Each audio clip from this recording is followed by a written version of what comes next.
athletes are expected to be individuals who will make a good impression for their schools. Another game day tune is coming up here on Game Time. This is the home of the Eagles. They're like amazing. Oh yeah. Welcome to Nixa.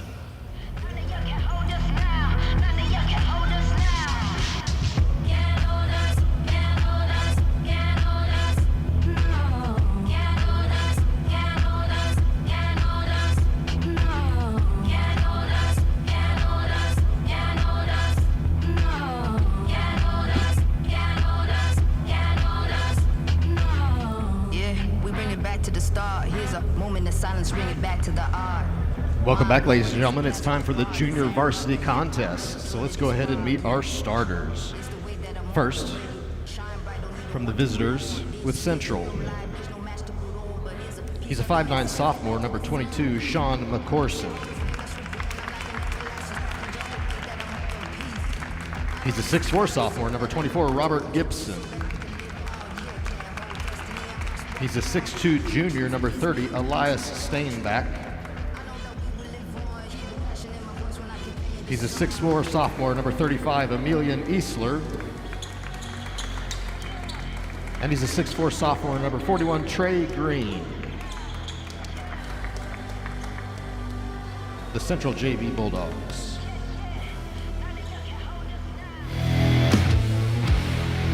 Now let's meet the starters for your Nixa JV Eagles. He's a 5'10" junior guard, number 0, Jalen Liddell. He's a 6' junior forward, number 5, Mafin Ajayi. He's a 6' junior guard, number 15, Grady Oak. He's a 6'1" junior forward, number 20, Sam Tran. And last but not least, he's a 6'4" junior forward, number 23, Cameron Miller. Your Nixa JV. On your knees or you'll be replaced.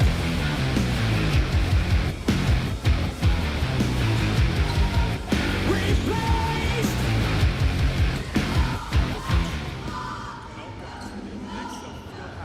Today we've got a great matchup between the Nixa Eagles and the Central Bulldogs.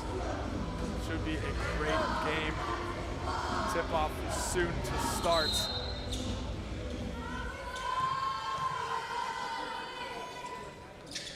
Cam Miller will win the tip.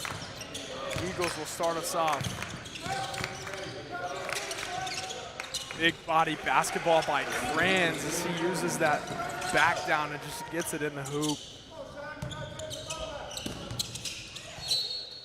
All poked away by Miller. And that'll stay with the Bulldogs.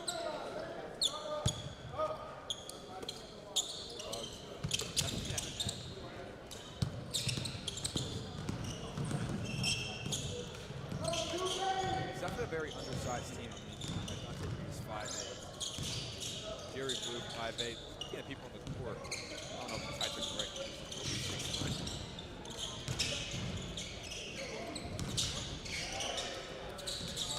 The main guys to watch out for on here is Trey Green. Only a sophomore, a high flyer. I mean, he'll definitely surprise you with his athleticism. This Nixa team's looking to give them trouble as they definitely have a similar size team, I'd say, but very skilled players. And Liddell takes a 3, bounces out. It's the key for the Bulldogs here is getting off to a hot start.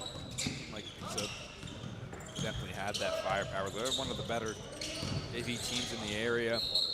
You're going to have to get off to a hot start. You're going to have to get into these Eagles, try to get them in foul. Elias Steinbach went up and got hit on the arm there by an Eagle. Go to line to shoot 2. First.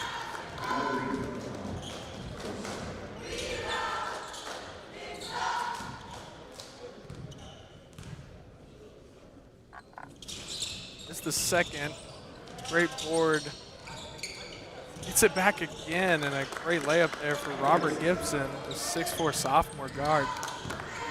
Just looking at the roster as a whole, a lot of sophomores to these Bulldogs. They have a lot of youth. I mean, won't be losing a lot in this senior class. And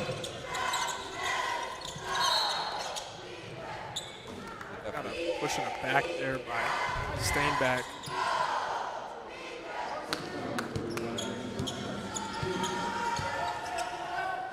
He went up for the rebound there and kind of got shoved. The Eli Deal will come in for a Jai for the Nixa Eagles.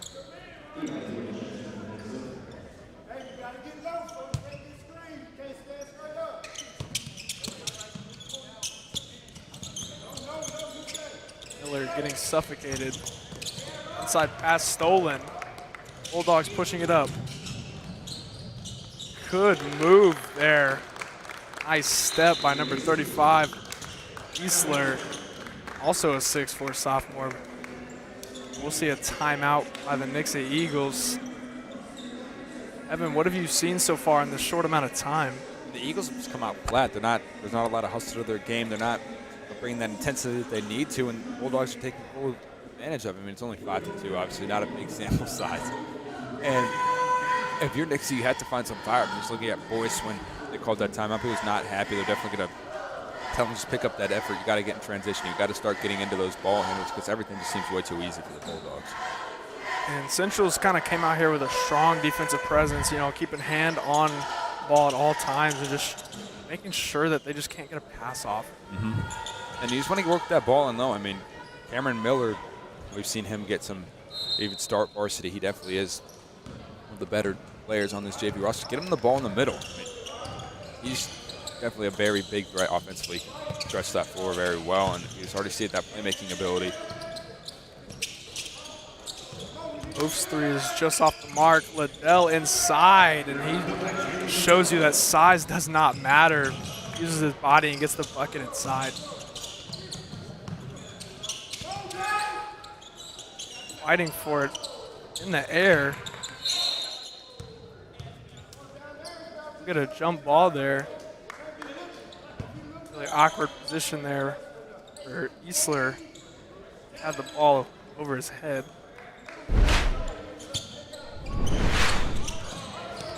Steal and a bucket by Kranz. And this is the spark they needed as Central will call a timeout.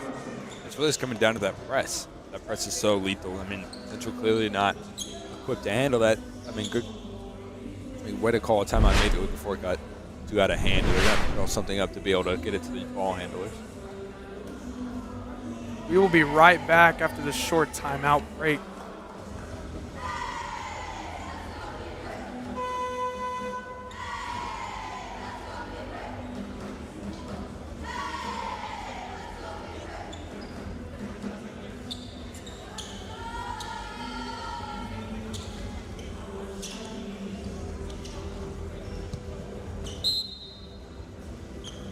We are back after that timeout.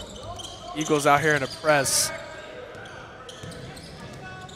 Great hands by Oaf, as he'll get the easy layup.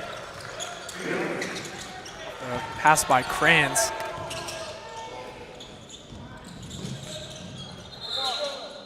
We'll get a travel there, just couldn't get the ball out in time. Nixa was kind of suffocating him down low, and great defense played there by the Eagles.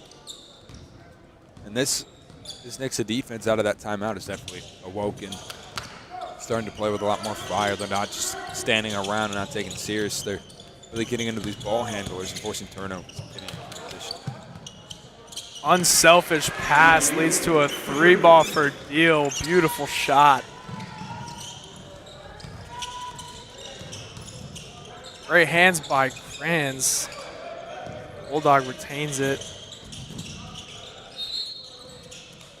Gonna get a push on the baseline by Deal. Pierce was driving in, had nowhere to go and got bumped. He'll stay low to inbound the ball. 3-ball is up, just off the money.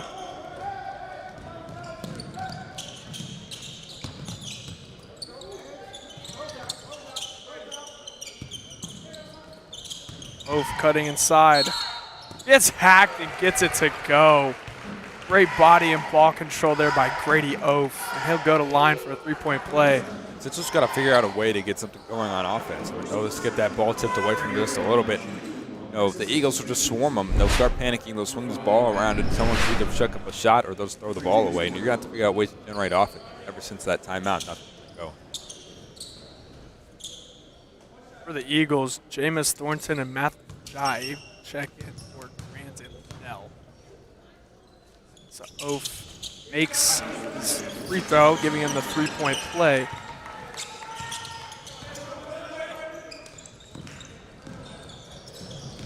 Cutting inside, a good bucket there by Pierce, the 5'8" sophomore.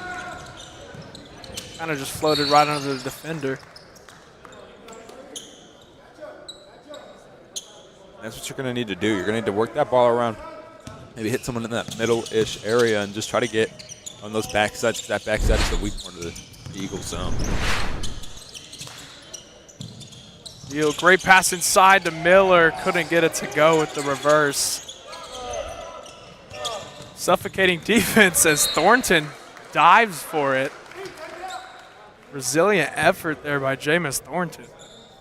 That's what the Eagles are going to need to do. Just keep going, diving on the ground. Put your body on the line. Make those hustles.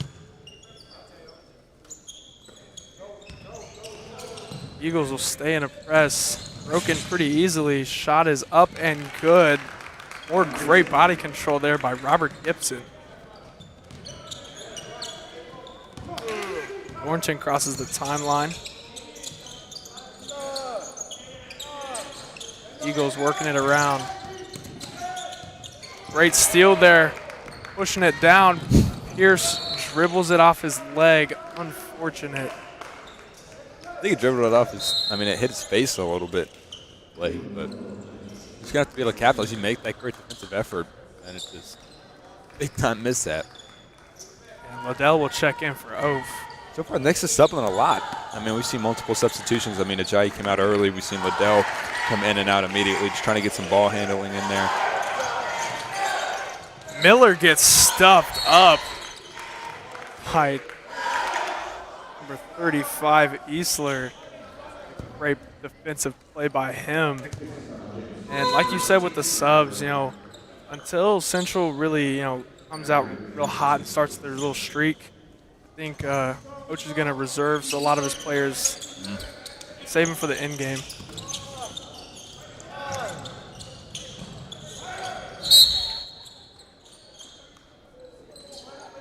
Look at a blocking foul there on Liddell. It looked lean. Seems like he just tripped over himself, but looked like he just kind of tripped over Liddell. Nonetheless, Bulldog ball as they get it in. Travel will be called on Sutterfield. Kind of stuttered the feet. Sutterfield right there. You just can't be fazed by the pressure of the defense. He traveled the first time, he didn't get it, and then just immediately did it again. Thornton's fadeaway no good. Field gets the ball back. Ajayi 3, no good.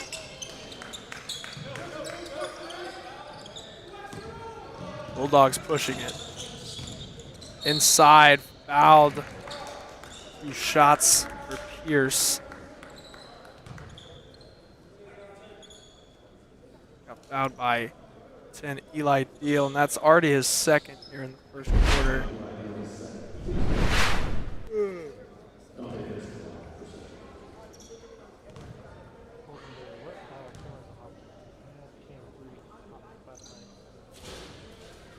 No good on the first free throw.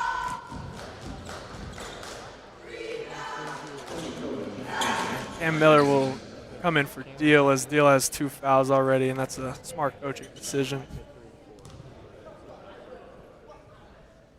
So he goes 1 for 2 on his free throws.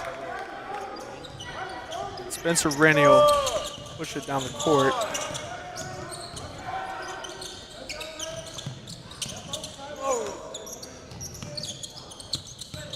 Cutting in, bounce pass, Ajayi, no good, gets his own board. No good again, gets his own board, and finally gets it to go. Right there, kind of the angel reset, like just not being able to knock down a layup, constantly getting his board, but he'll take that every time. Tough bucket there by Gibson as he kind of leans back and tosses it in there. He's done a great job leading scorer for the Bulldogs. And he's what's allowed them to sort of stay in the game. He's got half their points at 6, and Central definitely battling. I mean, Nixa coming out after a slower start, not being able to get much going offensively. If you're Central, they're taking decent, they're not full advantage, I'd say, but they're taking advantage of it. They're definitely doing a great job of getting in transition, but right as I say that, another turnover. And Pierce will dribble off his foot again, out of bounds, leaving Liddell to inbound the ball.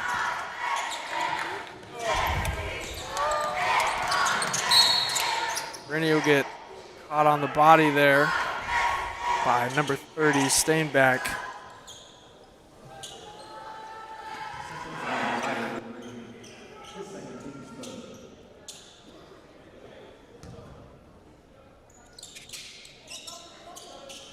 Liddell calls out the play.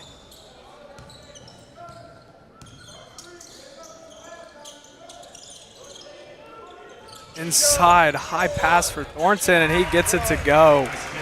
Off the assist by Ajayi. And that's what they're going to need to do. Just keep working that ball around.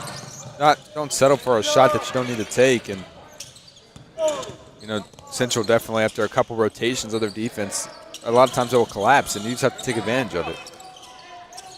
Thornton gets smothered down low, somehow gets it out. Cam Miller relocate 3. It's money. Great shot by Cam Miller. And just gets a steal immediately. I mean, could have been a carry right there, but he's just such an impactful player. He stretches the floor. He plays great defense. I mean, for his size, he can move. That's why he's gotten the minutes that he has on varsity. Thornton misses, and Liddell gets a strong board and then gets fouled. Got dragged on the arm there.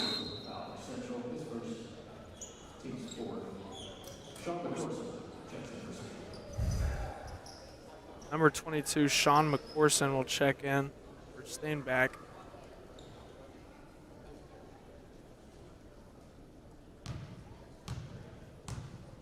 Seven seconds left for these Eagles.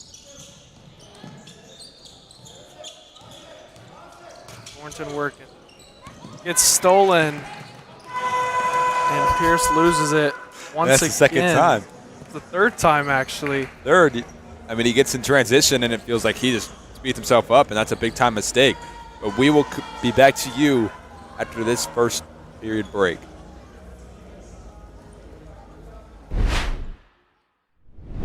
This is Mr. Callahan. He doesn't talk much on TV, Nope. but he does love helping people, Yes, I do. and he's really good at it. He has daily training with his team to make sure your system is running at its best. Always. And if you have questions about your HVAC system, he'll come to your house. No problem. Anytime. Callahan Heating and Cooling. Whew, I'm out of breath. I'm doing great. Join our Callahan Care Club. Call today. Callahan Heating and Cooling.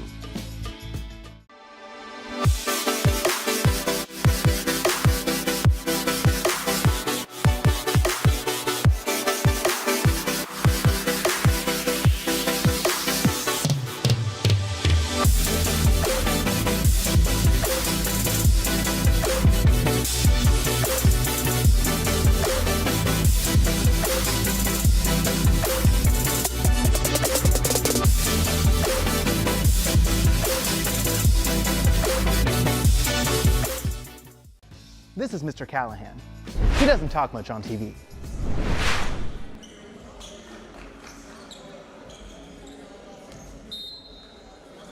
We are back after that first quarter, second quarter ready to commence. And just, Nixa, I mean, I'm saying they got it to a slower start. They had 21 in the first, but it feels like they had so many more opportunities to score. I mean, they haven't been playing at their best offensively. They play good defense, obviously, only 12 points allowed, but there's just so many missed opportunities. They'll turn the ball over. They'll miss shots. And you're going to have, and obviously, yeah, you have that lead, but you're going to have to play better offensively.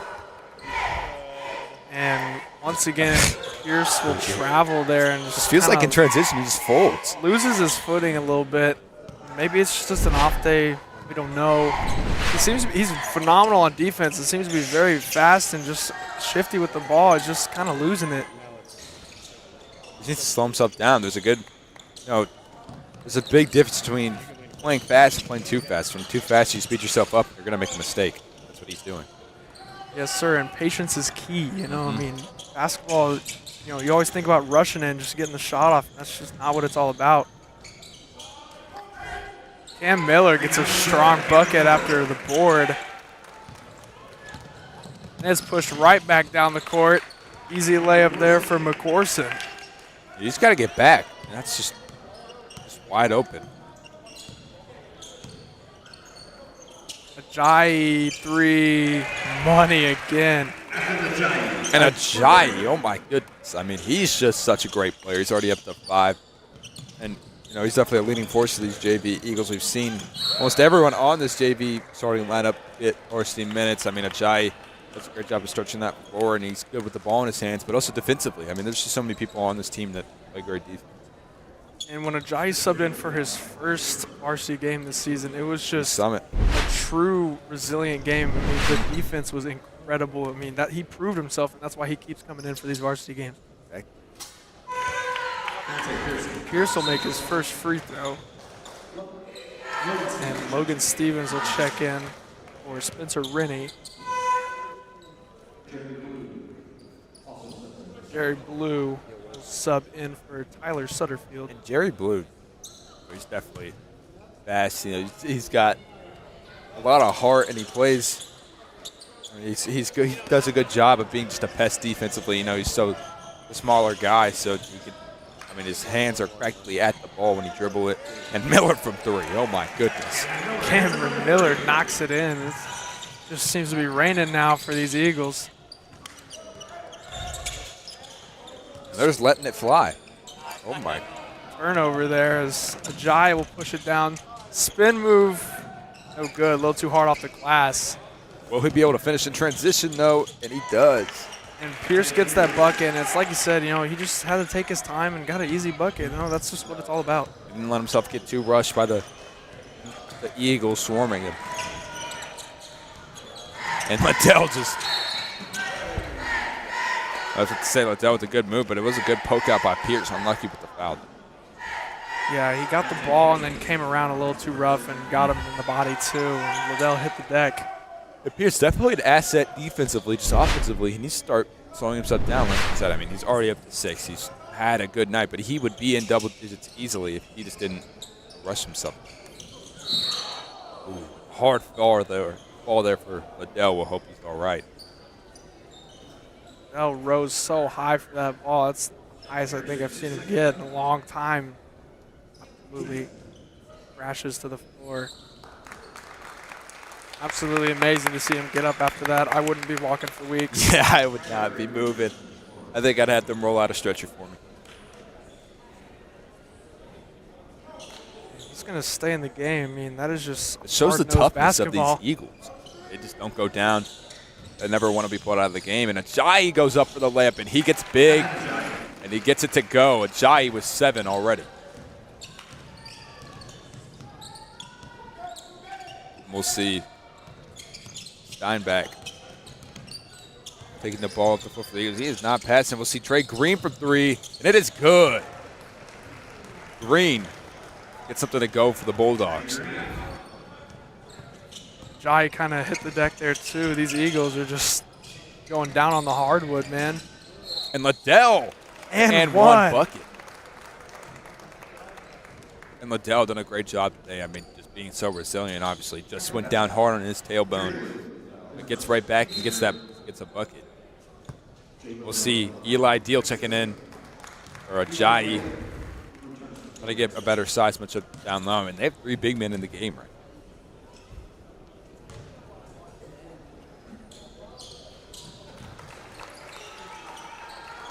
See Green pushing the ball up the floor. Green, a good pass inside, and Miller got all bubbled to get him with the body. That will send Eastler to the line for 2. That was a strong block there by Miller. Just unfortunately caught him with the body. We'll see on the replay here. I mean, it looked like a little bit of a flop. That was a great defensive effort from Miller. Wow. Could not agree more. And monster block. He makes his first free throw.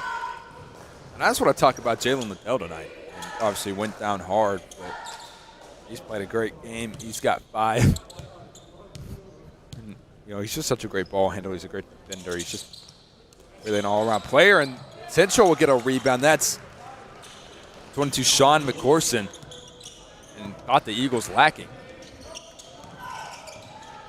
To see Oaf dribbling the ball over to Liddell. Liddell takes him off the dribble, going inside, and that's rejected by Trey Green. The sophomore getting up there.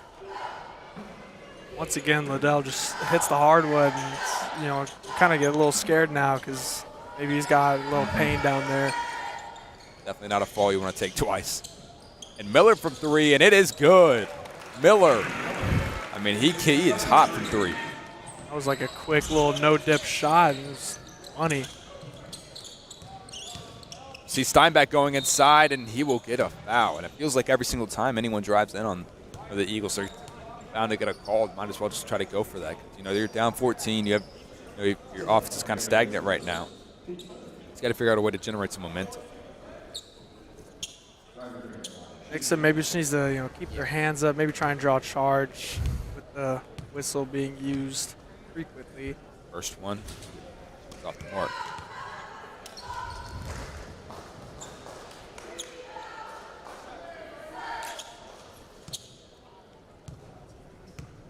Second one is up and good. Able to convert on his second one. We'll see Liddell pushing up the floor for Nixa. Liddell so shifty, and you know his change of speed and direction is just so quick. With the spin move, and it is good. What a move from Miller in there. I mean, he shows that, you know, versatility. He's able to score at all 3 levels, and that's why he gets those varsity minutes he does. What about a 3 there on the step back? Green will let it fly though, and it is good. I believe he's 2 for 2, and that was a quick shot. He needs to get that. He needs to get up more shots. I mean, he's definitely a great shooter from range, and not only that athleticism though, he can get inside. And Liddell pulls it from 3, trying to answer, can't get it to go. Rebounded by Central, and it will be Steinbach taking up the floor. He's pushing it down. Steinbach thinks about it. Trey Green from 3 again, and almost gets it to go. Maybe if he didn't fade away there, it would have been good. But Liddell instantly on transition, and he will answer. Good ball fake there by Liddell. Kind of just gets the defender to move over just enough to where he can get that open layup. See Steinbach taking it up, but Liddell pressuring him. Steinbach losing his dribble. He's definitely, you know, feeling that pressure. It'll be a full timeout. Central Bulldogs. We'll see 3 Eagles check into the game: Ajayi, Thornton, and Grant. And one thing about Liddell that I've noticed all season, I've spoken about, is he stays so low and you know, slides his feet so quick on defense, and people have a really hard time getting past him because he's just such a hard-nosed defender and just stays where he needs to be. I mean, that speed that he has, he can just get, you know, he can close off a lane so quickly. That's often why you'll see him get a blocking call, because, you know, he'll just catch a ball handler off guard. He'll just slide right in there and cause them to throw their head back, and credit to them for drawing it. But he's just such a great shifty defender, and he's definitely one of the better defenders on this roster. And with the Eagles up 41-27, that is a 14-point difference. And you wonder later down the line if it gets a little more increased, if we'll see some benches start to clear out. Jacob Hackley. I mean, we've seen Hackley really starting to get more minutes. He's really starting to blossom into himself that we know he's been able to, you know, do. We'll see, you know, Stafford come in. He's, you know, standing around 6'6", athletic big man. You can definitely do some damage on that inside game. And Stafford with a few dunks this season, really lighting it up. And then, you know, Hackley with those 2 clutch free throws the other night. You know, just good players that when they get their minutes, they can really show themselves. See Steinbach being the ball handler here. Ajayi on the coverage. Taking it inside to back out. Horn for three. Can't get it to go. Tipped around, and it will be Bulldogs basketball. Trey Green slowing it down. Thought about a three. Corson over to, and they will get a walk on him. Steinbach with the turnover. And a good job there by Deal. As I said, just kind of stay there and keep your hands up. And judging by his reaction, I believe he got hit in an area that's not pleasant to be hit in. Definitely is feeling it right now. Kind of wincing and grabbing his lower abdomen. Thornton over to Krantz. Krantz putting the shoulder down. Back out to the Deal. Be off the mark. And, maybe clearly shaken up by what happened on the other end. Couldn't get enough power under. Maybe not able to maybe not able to lower his legs very well. It's just not the usual Deal. I mean, he's sharpshooter for three out there. There are a lot of people on this Eagles roster that can shoot the ball. I mean, that have size. I mean, Ajayi, Deal, Miller. You'll see Adam McKnight in that varsity game knocks them down. Stevens and Stratford can sometimes do it. So can Jacob Hackley.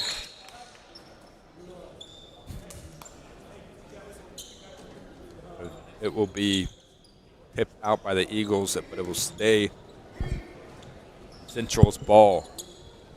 You see Sutterfield taking it down. Eastler trying to get to the rim. Good spin move, and it's blocked by Miller. Rebounded by Ajayi. Pushing in transition is Krantz. Over the Deal. He'll take another one. Can't get it to go. But tipped away by Thornton. And Miller with the save.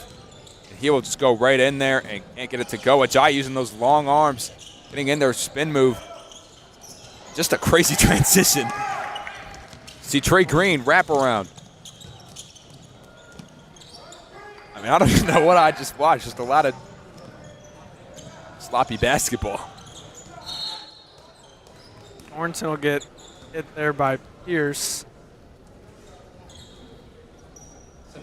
And we'll see Sam Kranz come back to inbound the ball. Kranz has that. He's sitting around 6'2", 6'3" as a guard, and he can dribble. He can do it all. Thornton over to Ajayi. Like you said with Kranz there, I mean, last game against Glendale, we saw Catlett and Ajayi with the bucket. We saw Catlett for Glendale, trying to back down Kranz, and Kranz just wasn't having it. And Catlett ended up shooting like 2 for 15 on the night, and just he was could not get past Kranz. And Kranz, he does a great job of sticking his chest out and just taking that beating. A lot of people wouldn't expect him to be able to do that. And Trey Green for three can't get it to go. Ajayi on the rebound. He'll push it up to Kranz. Kranz has to take good pump fake there, knowing Trey Green, the high flyer, was behind him.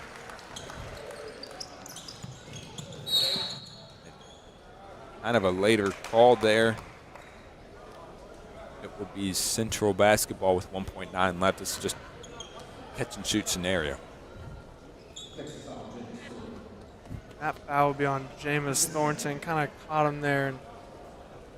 And Bulldog got 2 seconds to try and get up a shot here before half. Pierce throws it up. That is no good. And that is no good as he hits the deck.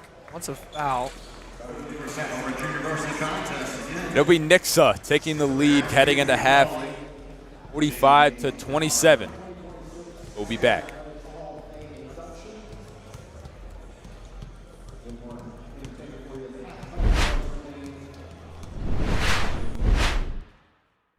What's been fantastic throughout the whole ordeal is the support of everybody in the community. From the parents, the administration here in the school is spectacular, to the community just in general. You come to a home game, man, and it's packed every Friday night, and the amount of support that we felt Saturday night was amazing. The whole place was packed. This is #1! We had a bunch of people making up to the game, a bunch of people supporting us as we left, and so it was really nice to have, kind of the whole community, whole city backing us as we were going to go try and go win. Even in the tents on the sideline, whenever we're reviewing film from the game, at points, I don't know if you experienced it, but it was hard to hear what Coach was saying just because our fans were so loud. I mean, tagging on what he said, a lot of people made it up there. Our whole visitor side was packed. Like there's people standing because there wasn't enough seats, and that's crazy for like a 4-hour drive. I mean, that just shows you how much of the community and how much of our families support us, and they definitely showed up and showed out. So it was awesome to see. Part of the tough part, and we met yesterday as a coaching staff, and I didn't want them to suffer, to hurt. It is what it is. You can one more that thing to death. One more play here, one more tackle, one more run, one more pass, one more call, one more.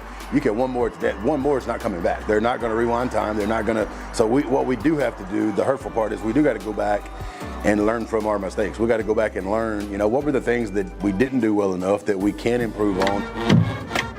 One thing definitely, we're the most winningest group to come through Nixa, 37-3, 4-time conference champs, 3-time district champs, 2-time state runner-up. We made history here, so definitely looking back on that. Just the great seasons and the brotherhood we've built. We went undefeated 7th grade, lost 1 8th grade, undefeated freshman, 2 years of undefeated JV. Just this senior class and this group of guys that we have it's unlike anything, any other school, gets very often. And so just looking back on that's going to be really nice. The relationships you build and just the people you do it with is always really important. I'll just say thank you to the community for sure, and the coaches just for the amount of support that we get. They always back us, like we were talking about with the stands and everything. It's just, Nixa Stadium is a great environment when the community shows up, and it's just amazing to see how much people actually support us. We've got a coaching staff, a lot of schools will be lucky to have.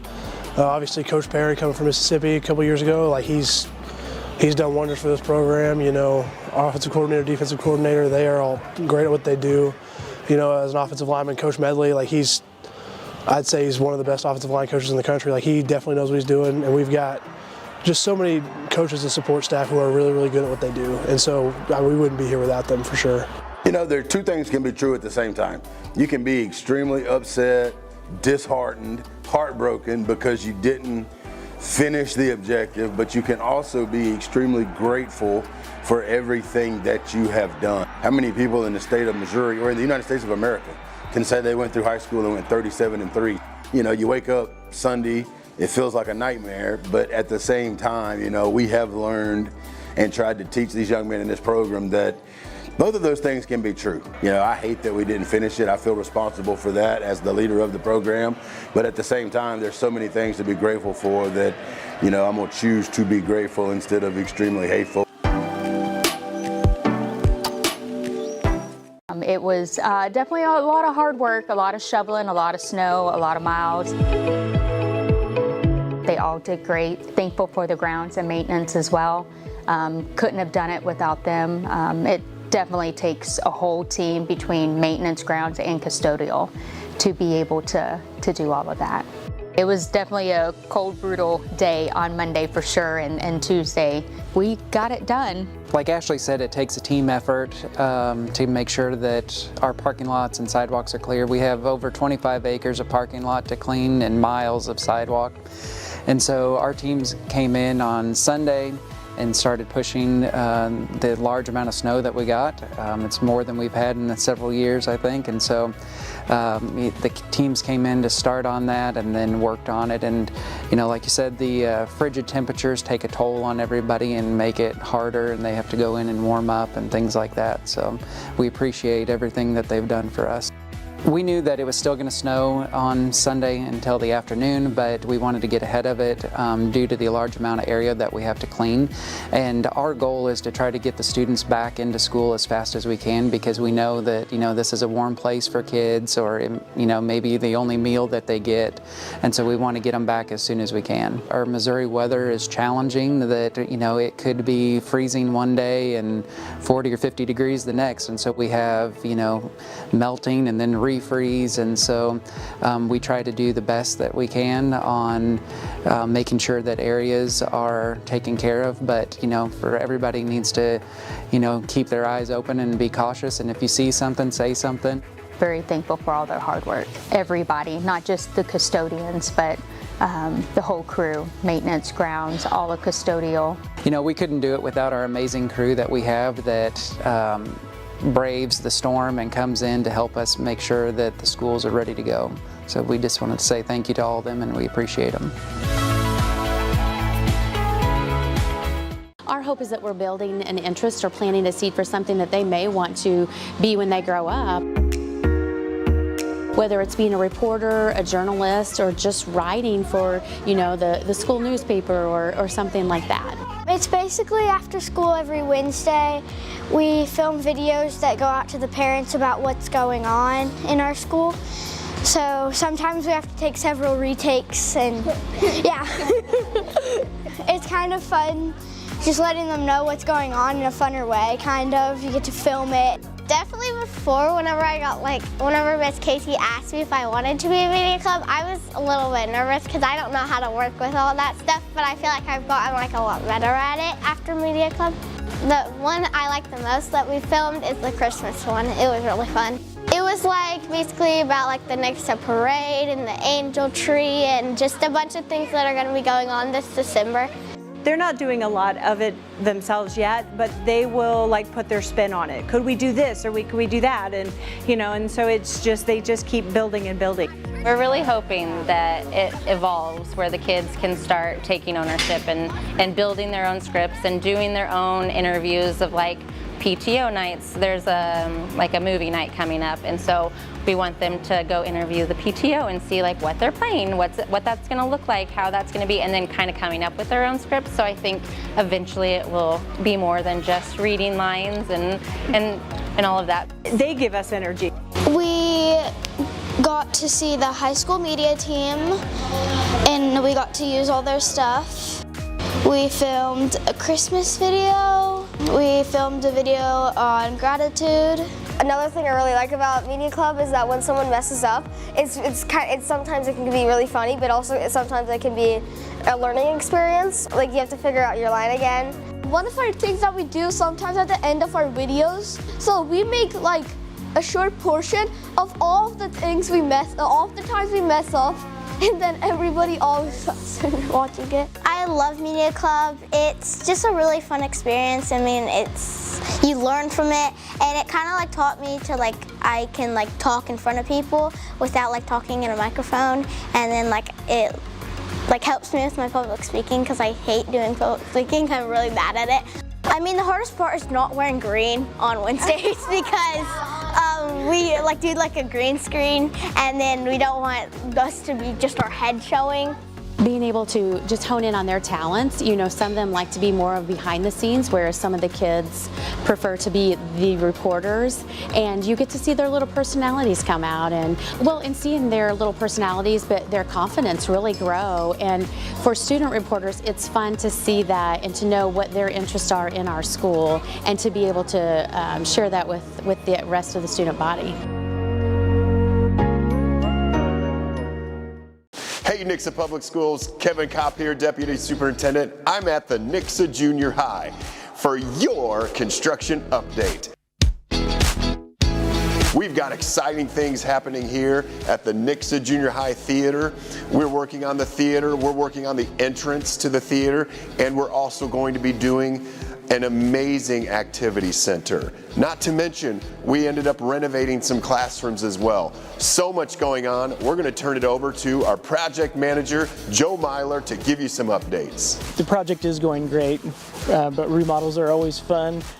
We're to the fun part where you start seeing some real progress, things going vertical. For the past several months, we've been working in ground, putting in electrical, plumbing, foundations, things like that. Now steel's going up, blocks going up. Just behind me we have the new entrance to the auditorium. That going up, you can actually see where you're going to enter to come to performances. A few years ago, DeWitt and Dake Wells and the school district came together to build the ATOS Center. And looking at all the renderings and things, the designs for this, it's like an ATOS light. You'll walk in and be very familiar. You'll see the wood slats on the walls, those things that are very familiar if you've been to the ATOS. Thank ATOS of what you can do there. Theater, productions, choir, concerts, things like that. You're going to have a lot more opportunity in this space. It'll be a lot better. It's got its own sound booth. Talking to the design team.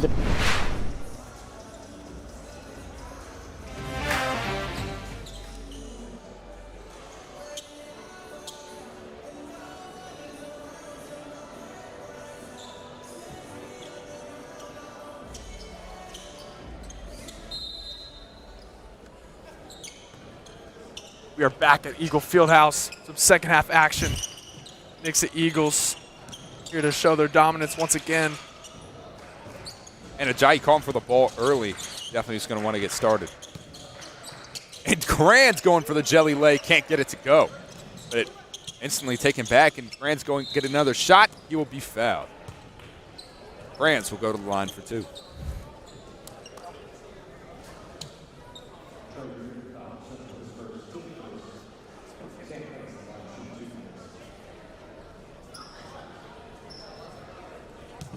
In that first half, the leading scorer so far for this game is Cameron Miller, who's sitting at 13 of 45 for Nixa. He's really taken a step this year from, being able to score from that 3-point range. He's deadly down there. And he's also, started to use his body a lot more. Brands will make the second. And we'll see Steinfeld take it. Steinback, excuse me.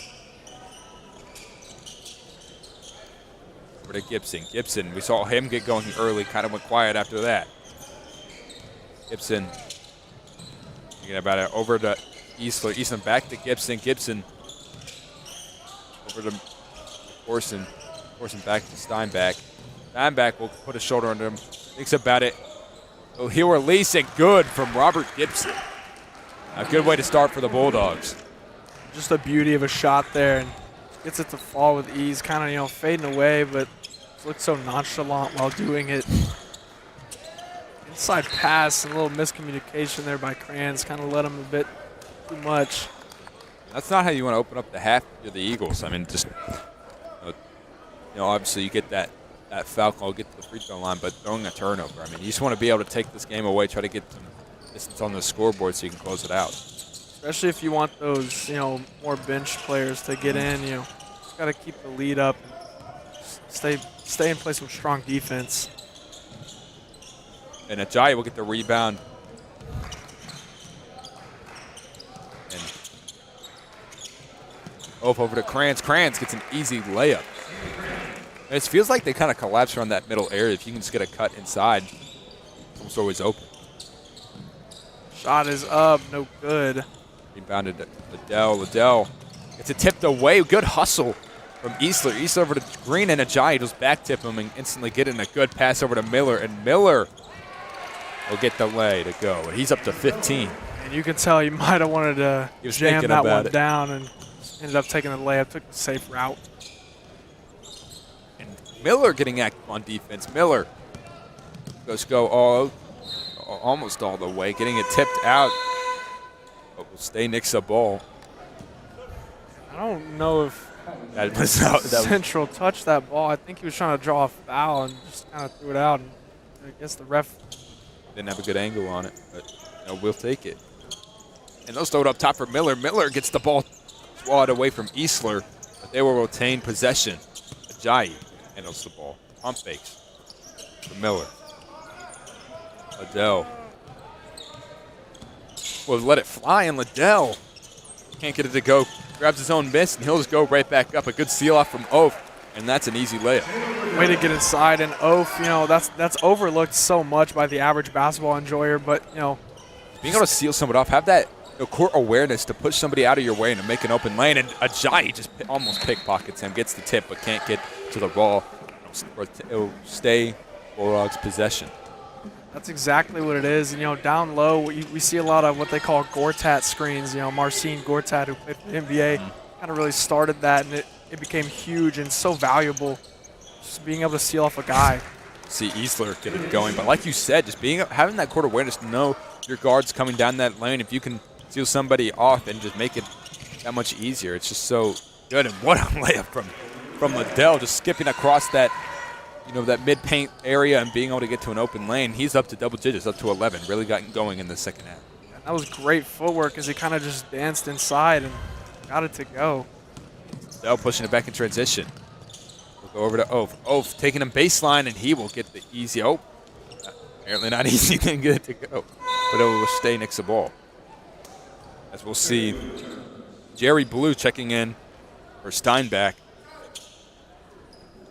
Blue listed at 5'8". I'll be around 5'5". And Jai can't get it to go. Rebounded Oaf. Oaf, driver the reverse, can't get it to go. Mathen gets the rebound, tips it over to Liddell, and that will be Central basketball. They'll say Liddell got a finger on it. That'll end up being Bulldogs.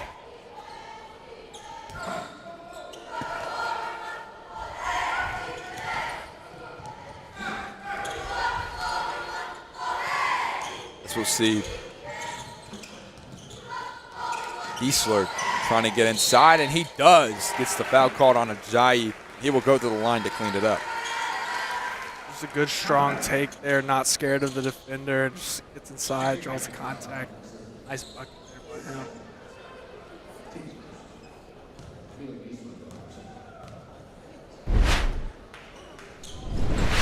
He'll make the free throw, which puts him up to 8 points on the game so far.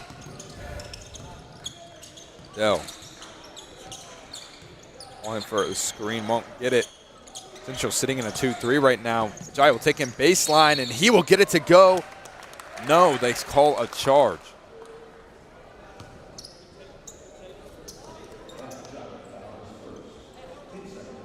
See on the replay there, that is a good call. He did set his feet and got knocked back. Giesler right there, just went to stand in there and take that beating. It was a great layup by Ajayi, just unfortunate for him on that one. Giesler facing the pressure from Liddell. Liddell over to, Giesler over to Gibson.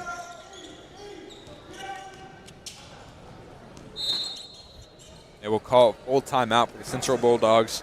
We will be back for this short break.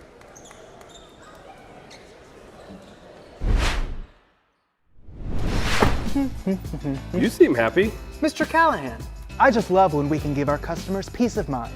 Me too. It's all because of our limited lifetime warranty. That's right. Even if their unit was to fail, we will replace it with a brand new one. Yes, we will. Now that's peace of mind. That's Callahan. Find out more about our limited lifetime warranty and to join our Callahan Care Club. Call today, Callahan Heating and Cooling.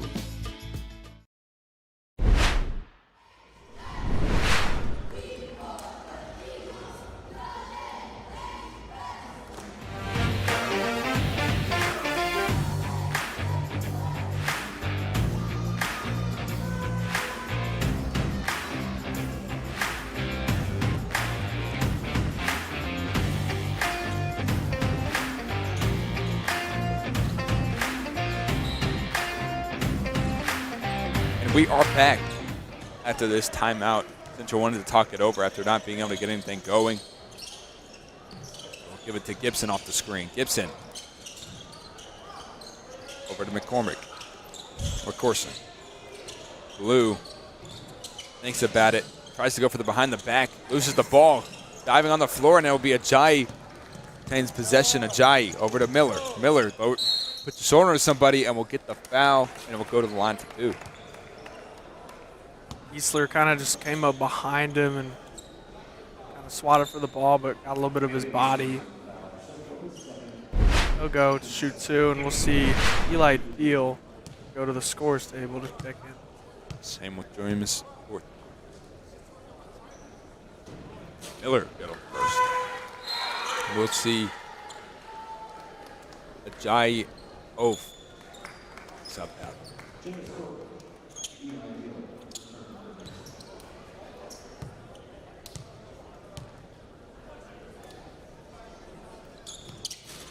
He won't be able to get it to go on the second. Great hands there by Kranz. But OD taken right back by Gibson. Gibson, 3-on-1, they're all in the same corner. I mean, right there, you just got to space it out. It's 3-on-1. If you have people on either side, it's just an easy bucket, but everyone's just standing there in a corner. That's just got to be frustrating for the coach. And Gibson will get called for the travel there as he kind of slipped and then re-caught himself. It's just too many steps.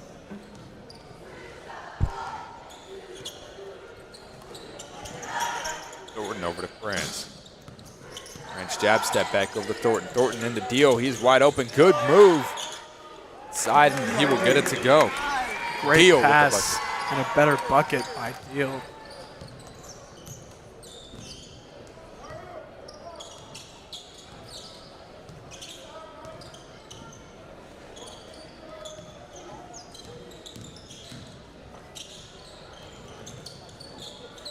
An interesting turn of events, but Nixa pushing it in transition, and Miller can't get it to fall. We'll see Jacob Hackley go to the scores table. As we said, you know, a bench might start to clear out here. Hackley going to be such a great piece of this offense, as we'll see. Rennie also checking in. That's just way off the mark, of course. That might not be the shot. Liddell, pull-up J, and that is good. Liddell with his signature pull-up J.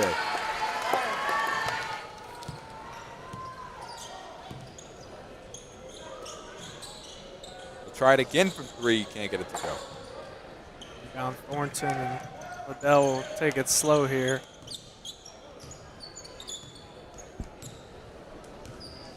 Liddell looking for that last shot. Short.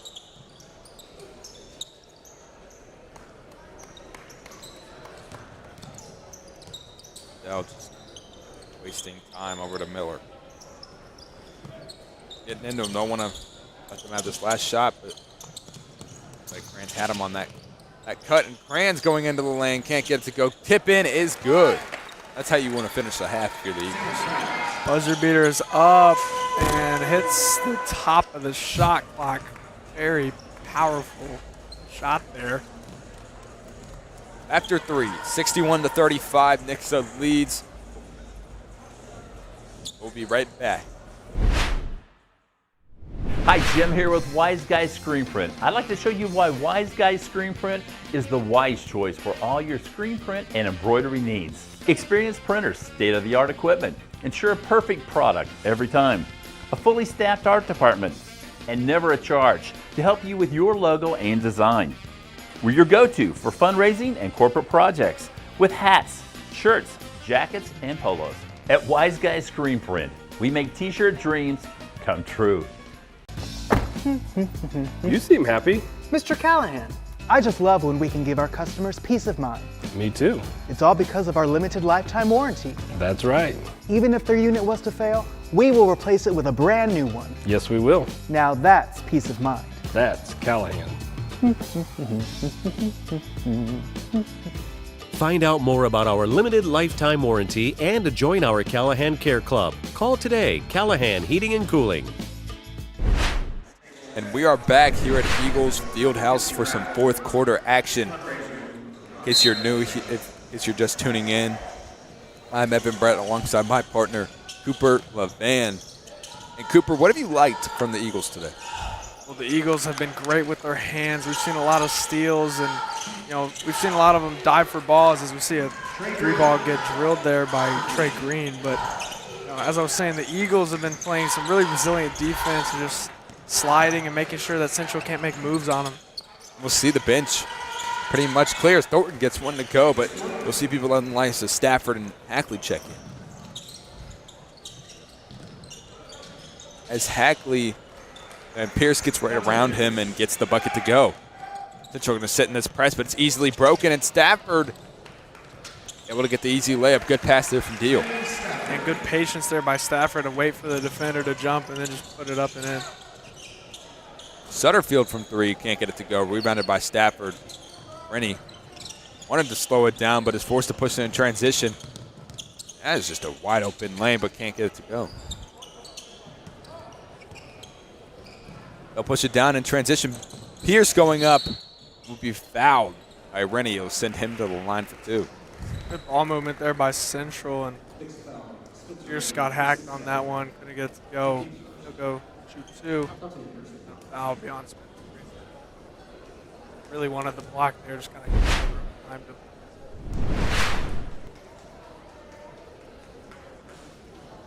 He's off on the first.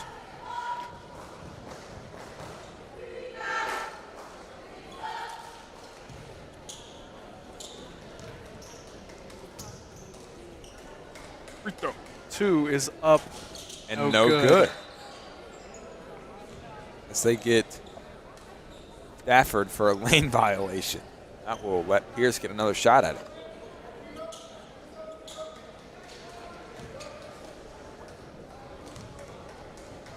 Pierce's third attempt. It's good, and he will capitalize off Nixa's mistake. That puts him up to 9 points on the game. Thornton pass inside, broken up. Eastler pushing it down. Eastler hesitates. Goes right around, and a good block there from Stafford, but Pierce tries to put his body into him and just loses the ball. Luckily, it stays. Bulldogs.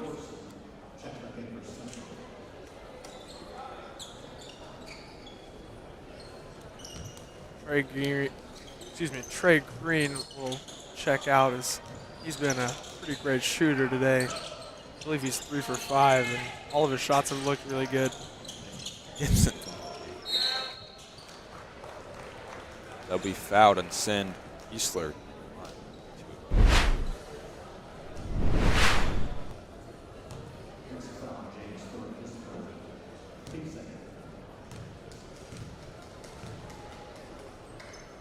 Free throw.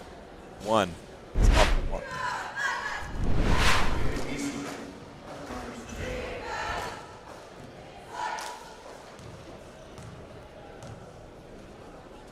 Free throw 2 is good. So he'll go 1 for 2 at the line.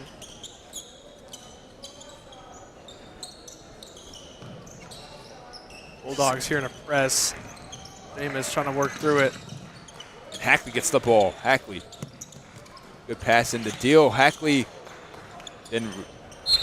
As the ball was for him, he had that open lane. It was a good look. It would have been a good look, but shot away from it. Thought someone might have been on that backside.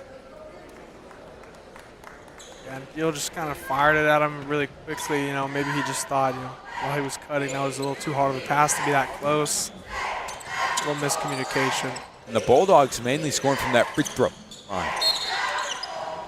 And another foul. And it just seems like every time Central goes up for a shot, It's just getting that free throw. the whistle gets blown as Pierce will be once again at the free throw line. I mean, so far, it's like every time they get to the free throw line, they go 1 for 2. And he missed his first, so we could see him go 1 for 2 again at the free throw line.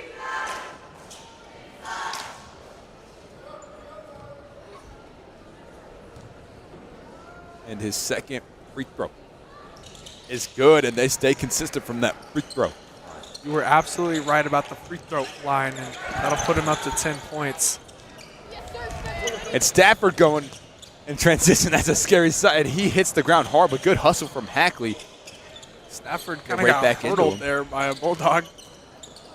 It's the ball back, absolutely fighting down low. Rennie.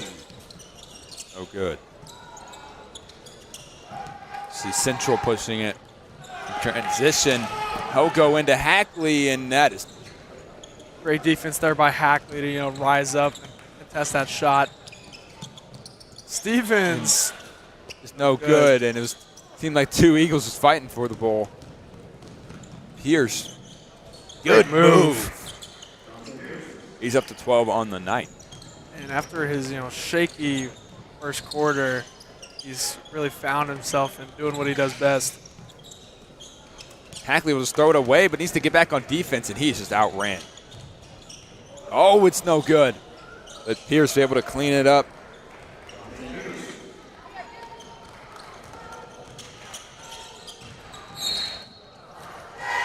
And if you're Pierce, I mean, way to take the contact. Draw the foul.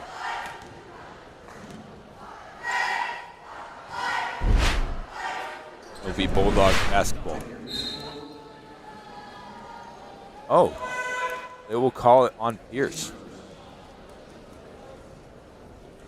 Will stay Eagles ball. Jameis Thornton will check back in for the Eagles, and Judah Estes check in for the Bulldogs as Hackley bounds it. Thornton fell down on the Didn't ground look there. like there was anywhere to go with that. And maybe he could have thrown it to Thornton. He was open, but he was laying down. I don't know how Coach would have felt about that. No, it is getting late. It is sort of towards that sleeping time. Maybe he's just a little tired. You never know. Another turnover for these Eagles as Stafford will hit the deck. Hackley going for that off the backboard block. Couldn't get it, but Eagles moving fast. Hackley in transition, and he will go to the free throw line for 2. Got absolutely hacked on the head there, no pun intended. He'll go to the free throw line to shoot 2. We saw him last game. Knocked down 2 clutch free throws. Just his only points were at the free throw line, and he did a great job knocking them both down and proving that he gets the ball in the basket. See if he can hit his first. He will knock down his first free throw.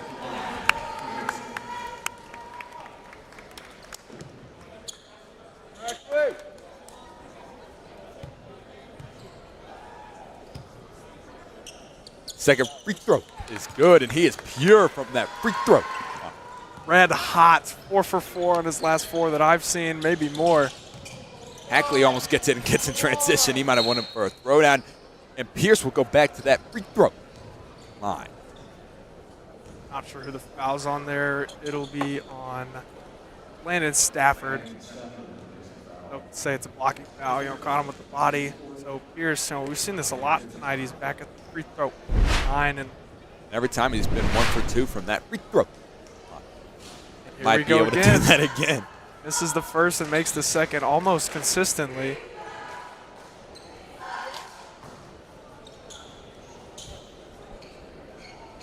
Here he goes with free throw 2.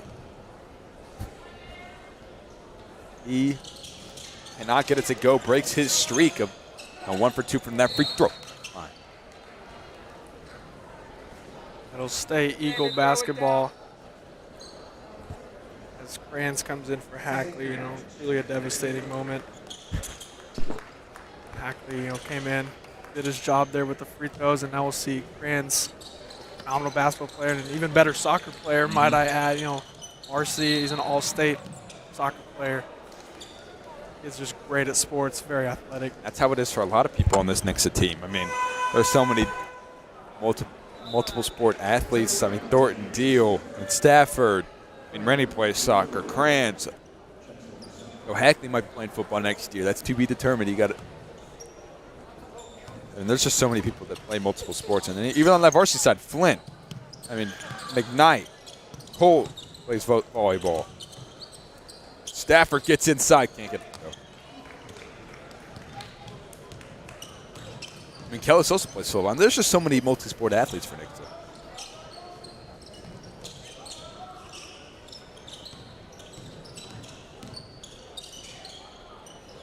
Stafford. Bulldogs He keep working it around. Threes is no good. Rebound Kranz. See Kranz. Oh my goodness, good move from Kranz. Kranz gets the pump fake. Good dish inside to Stafford, and Stafford will get it to go. Great passing. And same Kranz is playing with his food right now. And that was beautiful.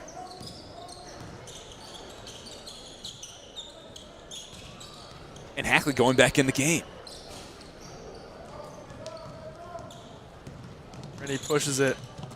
Strong pass. Out to Kranz. Kranz from 3. Nylon. What a shot from Kranz.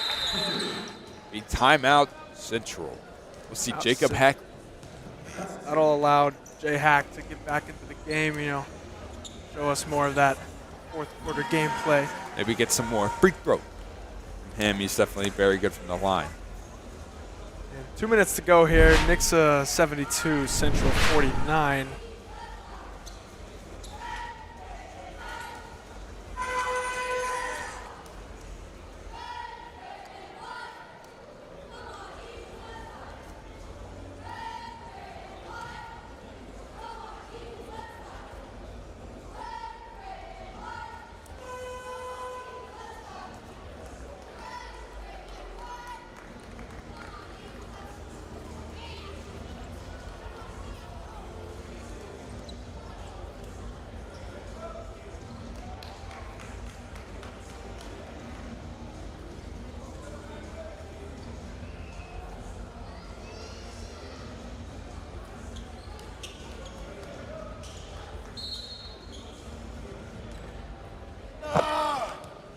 So see Jacob Hackley coming back in this game. He's definitely going to make his impact known early. Eli Deal at the scores table. It's just he's not a great shot there. That back three way off the money there by Eastler. As Kranz lose the ball, get it back. Into Stafford backside, and that's a good, can't get it to go. But great ball movement, just unfortunate roll around the rim. See, Rennie gets a wide open look.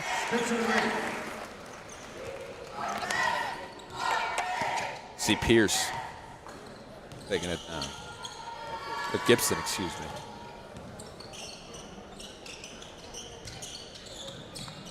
Shot is up. No good. By Estes, who we haven't seen very much tonight. It's Hackley with the good bounce pass. Good bounce pass. Rennie in transition. Can't get it to go. Kranz went for the putback dunk. Can't get it. Might have gotten away with a foul there. And Stafford. Oh, my goodness. I thought he was about to get a mean rejection, but that will send Eastler to the free throw. Wow. Yeah, Stafford, a little bit, he trailed a little bit too behind. I believe if he was like a step forward, that ball's careening off the floor.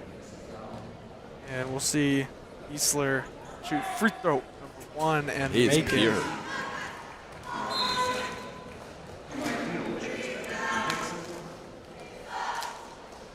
Kranz will sit for Deal, and that'll be his game.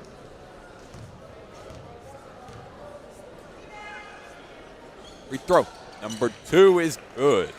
He is pure from that charity stripe. 2 for 2 at the free throw line. See Hackley taking it down over to Rennie. And he gets it across that timeline. Hackley thought about it. Back over to Rennie. Stevens, quick shot, and it's good. Dinero.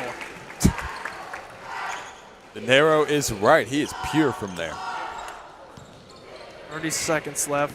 Might see one more shot up by Central here. And, Central played a great game. I mean, obviously these Nixa Eagles are very skilled and good at what they do, but Central played very resilient defense and played strong, very strong, and they hung with them almost the whole game and just. And Franklin will go to the free throw line. We haven't seen a lot of Franklin, but he's definitely already making his impact known. Already getting to that cherry stripe. Well, he knocked down free throw for 1. Franklin is pure from the line.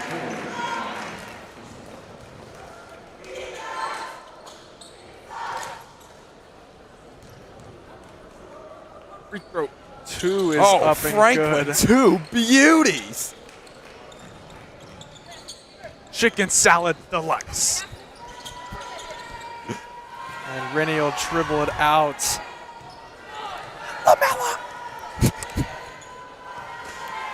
That'll be the end of the game. Nixa Eagles 76, Central 53. Phenomenal game for both teams as Nixa pulls away with a win. And make sure you stay tuned for this varsity matchup as we'll see Thunder Jackson and the Bulldogs go to work against McKnight and the Eagles. Sure to be a good one. Stay tuned. We'll be back for some varsity action.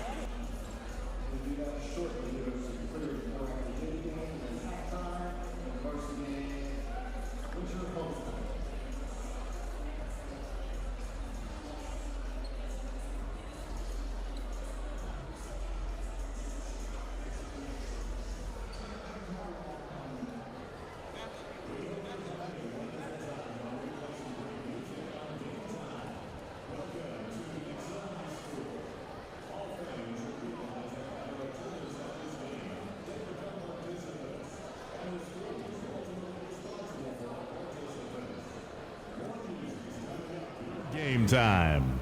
The Nixa Eagles are all in. All the time. This is game time. Stab me in the back, I'm bruised, bash. Throw me to the curb like blues, trash. Let me in the past like who is that? Who's that? Wish you would've told me that you felt this way. You've been stringing me along with every word you say. You hanging me out to dry, happened 1,000 times. I guess I should've seen it coming any day now, I thought we had it, loving the magic. You had the gasoline and the matches. Lit me on fire, spark up the passion. But I guess it really just wasn't what I imagined. Whoa, guess I gotta live with that, huh? Chest got a hole that could fit a Mack truck. Splat on the ground, I ain't getting back up. But I should've known better, cause I said forever on the very first day. I fell for you and landed right on my face.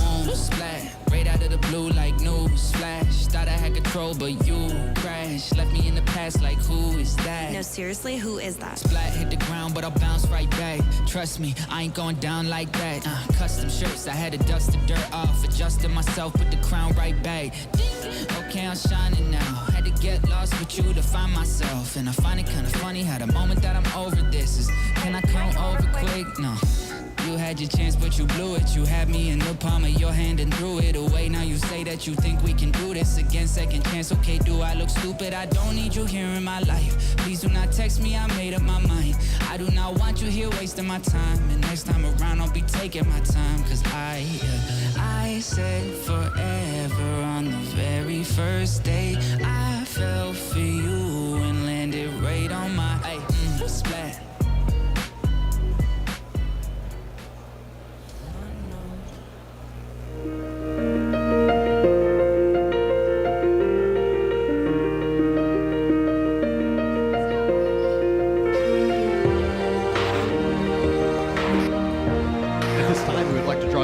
Center court as we honor our 2026 Nixa High School Athletic Hall of Fame inductees. The purpose of the Nixa Athletic Hall of Fame is to select and honor outstanding athletes, coaches, or other individuals who have distinguished themselves in personal or public endeavors and have contributed significantly to the excellence of the athletics program at Nixa High School. Our first inductee of the evening is Mr. Jordan Epps.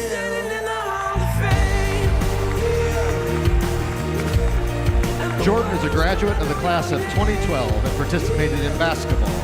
Lettering 2 years in basketball, Jordan received honors related, which included playing on our state runner-up team in 2012, was named several times to the All-District and All-Central Ozarks Conference teams.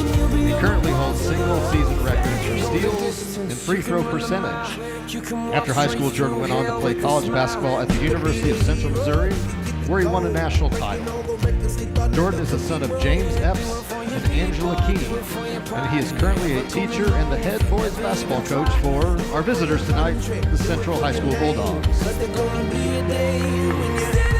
Jordan is here with his wife Mercedes and his children, Jaylee, McKinley, and Amari.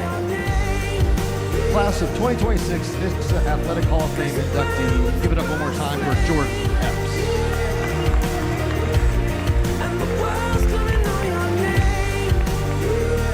Our second inductee of the evening is Mr. Jalen Norman.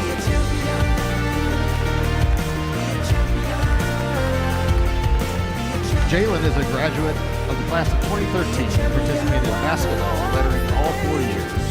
Jalen received honors related to basketball, which included being named twice to the Missouri All-State basketball team, Max Prep Sophomore All-American, the COC Player of the Year, 1,000-point scorer, ESPN High School First Team All-State, numerous school records, 3-time All-COC team, 2-time All-Ozarks team, 2-time NIT All-Tournament team, and the Bass Pro Tournament of Champions All-Tournament team. After high school, Jalen went on to play college basketball at Evangel University.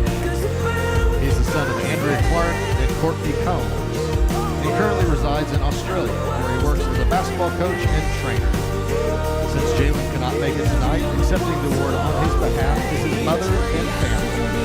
Again, big round of applause for class of 2026 Hall of Fame inductee, Jalen Norman.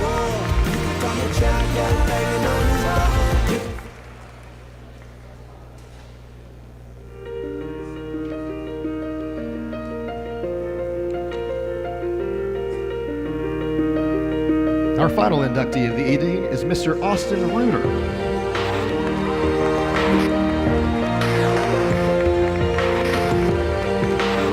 Austin is a graduate of the class of 2013 and participated in basketball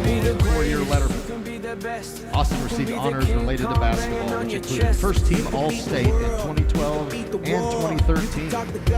He was the COC Player of the Year in 2013, Ozark's one award winner for men's basketball. He's the current record holder for all-time leading scorer and three-pointers made in a career. And all-conference, all-district, and all Ozarks honors for 3 years. After high school, Austin went on to play college basketball at Missouri State University and Oral Roberts University. Austin is the son of John and Stacy Reuter and currently resides here in Nixa with his wife Hannah and is the owner of Elegant Exteriors and Alpine Wood Products. One more big round of applause for class of 2026 Athletic Hall of Fame inductee Austin Reuter. Let's give all these honorees one more big round of applause as Nixa High School inducts them into the class of 2026 for the Nixa Athletic Hall of Fame.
Hello and welcome to Nixa High School here tonight. I am Brady Richard alongside my partner Evan Brett. It's homecoming night here at Eagle Fieldhouse. The Nixa Eagles host the Central Bulldogs out of Springfield. We are so happy to bring this game to you here tonight. And Central comes into this game with 5 wins.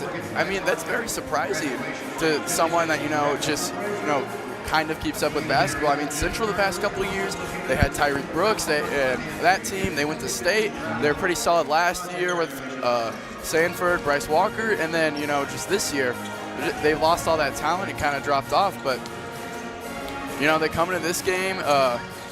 Trying to make a statement win. They've been close in a lot of games. Exactly. It's not like they're just completely getting blown out by their opponents. They stay close in games. They're definitely not a team to overlook, although only having 5 wins. They still have a lot of talent to this roster. Just looking at the main person who gets it done for them, Triton Jackson. I mean, the 6'4" senior. He used to go to Nixa his freshman year, but transferred out, and he is just super electric. You'll see him. He's definitely a high flyer. He's great with the ball in his hands. He can really just do it all from all 3 levels. For sure. He has been the leading scorer for Central, for sure. Kind of their leader. Like you said, he is a senior this year. But talking about the team, they're 5-18. But, with these games that they lose, they either lose by a lot or they're in. Like this game with Webb City, they lost by 3. Carthage, they only lost by 12. Branson, 9. I mean, you can just go down the list here. They're barely losing against pretty good teams. And exactly. That just comes with the inability to finish games. They're coached by Coach Jordan Epps, who went to Nixa and just got inducted to the Nixa Hall of Fame, actually, just right before this game started. So congratulations to him. Great coach. He's made this program very profound the past couple of years. Exactly. We've just seen a lot of great basketball teams from Central, like you said. Went to state just a few years ago, definitely having a down year. But I mean, if Central closes out just a couple different possessions, just do a couple different things right, I mean, they can completely switch around this record. So they're definitely going to be a team that Nixa can't count out. We've seen many times Nixa against teams like Joplin, like Lebanon, they'll come out slower starts against Glendale. Exactly, and it can make. And I mean, sometimes you can't recover, like against Glendale, they couldn't, and they ended up losing the game very close, came down to the wire. But against Lebanon and Joplin, they just let their team get off to a hot start. If you let a team like this, like Triton Jackson, get cooking, even Donovan Martin, we've seen him that'll knock down some shots. You let this team get started early, and they're going to make you pay. Yeah, now let's talk about Nixa for a second. Nixa's coming off a loss, 4 losses on the season for them. They lost to Glendale 70-67, and a final shot from Randy Flint that just didn't go in. But that game, you look at the full game, I mean, you can say this about what stuff that happened. I mean, you can say things that you might disagree with. But to come down, Nixa lost that game fair and square. I mean, they got out-rebounded. They got out-hustled. They were letting up backdoor cuts left and right. It's just those small things that Nixa wasn't doing. And it came down to the effort. I mean, there were so many times towards the end of that game where you'd see multiple Eagles just standing there and watching somebody get the rebound, and there'd be 3 or 4 Falcons just in there fighting for the ball amongst themselves. I mean, they were just, it came down to who was going to put in more effort, was going to win that game, and Glendale wanted it. Yeah, like I said, Flint took that final shot. Seitz, though, from the 3-point line, he has been heating up for sure. His first game, obviously, 8 3-pointers. He's hit 1 or 2 in every game ever since then. So he has had the hot hand. But him and Flint, I think what changed that game, they were down by 12 in that game, were able to come back and actually take the lead in the final 2 minutes. What changed that game is their defensive presence changing in that last 4th quarter of that game. Whenever they started playing, up more in defense, getting their hands in those passing lanes, Nixa thrived, and I think they're going to need some more of that. Exactly. They just need to stick in that press. I felt like they got to that press a little bit too late in that game, and that press definitely puts the pressure on them. Like you said, Seitz was able to start knocking down some 3-pointers. Flint was getting in there on those lanes, and it's really just going to come down to, can they halt these runs that Central's going to want to go on? Can they, get out to a hotter start? Because it just feels like these past 3 or 4 games, they come out super flat, and then they stay with, and that allows their opponent to stay with them that first quarter, but they, slowly will pull away. But that's what Glendale did a great job of. We talked about how if you want to beat a team like Nixa, you have to stay with them in that towards the end of that second, early third, and that's exactly what Glendale did. And if Central, that's going to have to be your game plan, is halt those runs.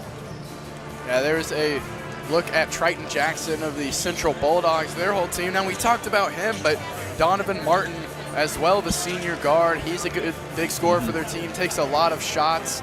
Tayshawn Clark, the junior, lots of talent on this team. They just seem to put it all together to finish out a game. You know, Nixa, though, back to them, you said they kind of, you know, I agree, you know, they lost some of that hustle aspect. They got a bit tired there at the end, but someone that, you know, leads that team, he doesn't get tired. Adam McKnight, he was there every time he needed them to be there. And going into the regular season as we are now, into the playoffs, districts, they're going to need him to keep his foot on the gas, because whenever he is on his game, the whole team is on their game. Exactly. He really is that energizer buddy for them. I mean, when he gets going, so does the team. He definitely is the person that, you know, builds some momentum, keeps everything going. Because you'll see, the team can be going down. They can be on a cold streak, and all of a sudden, you know, McKnight starts getting hyped. He gets a big time play. I mean, he'll take charges. He'll take it all. And you'll see the Nixa team start to go on runs just because of him and his physical presence down low. Yeah, and, you know, it's not just down low. You know, he's starting to hit jump shots now, and that's something. At three-level ability. Yeah, teams are going to have to watch out for. That, you know, short corner, a little bit farther fadeaway has almost become automatic now. And that's what teams are going to have to watch out for, especially with sides coming back, is being able to space that floor. They've definitely done a better job of that these past few games. I mean, Kellis really started to, find his zone. He's starting to get that confidence in his jumper. That comes from the spacing. I mean, we'll see Nixa now running a more wide, spread out, 4 out, 1 in. They'll get it to McKnight and just look to that corner, and somebody's always open. It seems like they always leave somebody open. If you can make them pay, I mean, it's going to make a team like Nixa even more formidable, because they are that good on the inside. Yeah, and the final thing about Nixa here, you know, that three-point shooting struggled all year. Sides got back, it was back up. They go to Glendale, they only hit 2 or 3 threes, and 2 of them coming in the last, fourth quarter, half of the game. So, you know, that comes with Kellis taking a lot of shots, but, you know, he was just unable to hit them that night. But, you know, he's got to keep shooting. The team as a whole, I think Smith needs to keep taking more three-pointers. Just needs more volume in that aspect. Yeah, but three-point shooting, I mean, when they're hitting their threes, they look unbeatable. Glendale, they weren't hitting them, and they barely lost. So if they can get that three-point shot back here closing out the year, I think this can be a dangerous team going into districts. So we are just getting going here in Nixa, Missouri at Eagle Fieldhouse. Nixa Eagles hosting the Central Bulldogs, homecoming night for the Eagles. We'll be back in just a moment.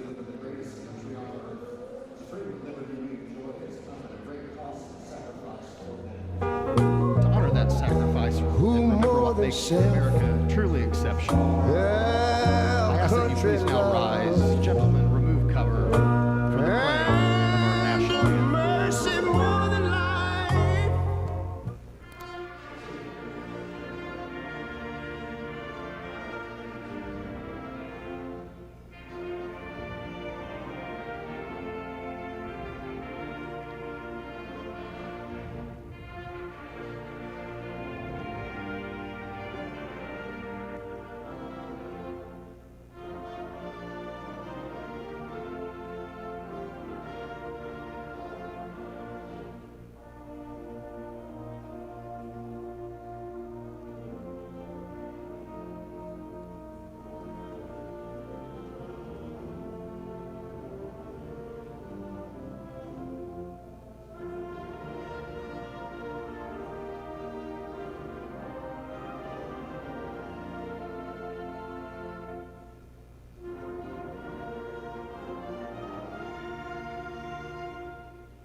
We do indeed live in the land of the free, because we are the home of the brave.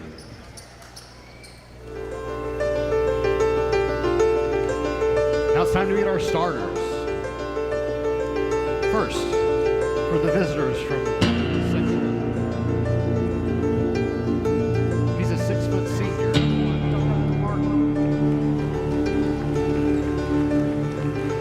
He's a 6'4" junior. Number 2, Triton Jackson.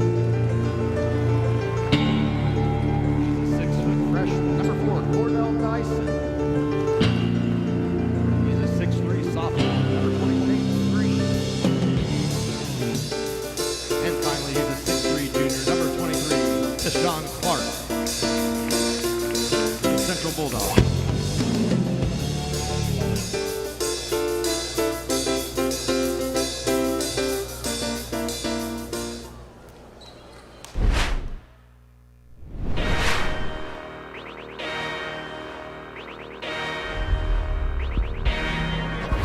Say gang, put a yacht out the coast, yeah. Put a yacht on the coast, yeah.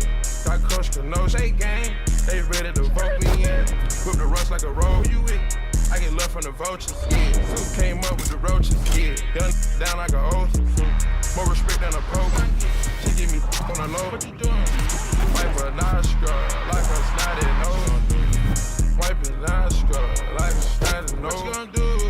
Wipe a nostril, like you got a cold. Yeah, I'm trapping. Yeah, sis. Yeah, I'm trapping. Yeah, trapping. Yeah, I'm trapping. Yeah, I'm trapping. Yeah, I'm still trapping. Yeah, the money I had it. Chills. Once before a crook. Pluto, get your cook. My bitch a press a cook. Little demon in the you mean. Go raiding at the you moving wrong, we clutch. You slime, we sharing. My twin is only us. Go platinum, go budget.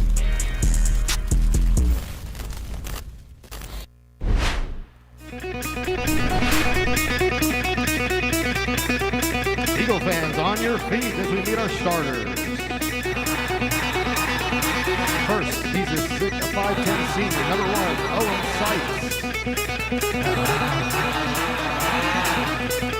Next, he's a 6'1" senior, number 2, Randy Flint. He's a 6'4" senior, number 12, Colt McCoy. 6'3" senior, number 13, Ty Keller.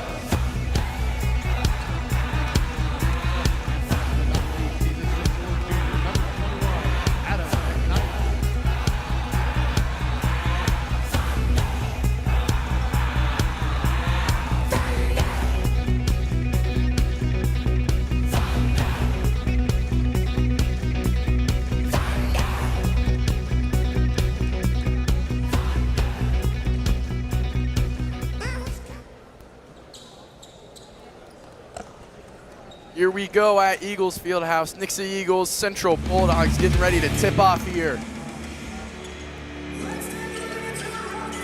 Colt McCoy jumping for the Eagles, excuse me, yes, and Triton Jackson for the Bulldogs.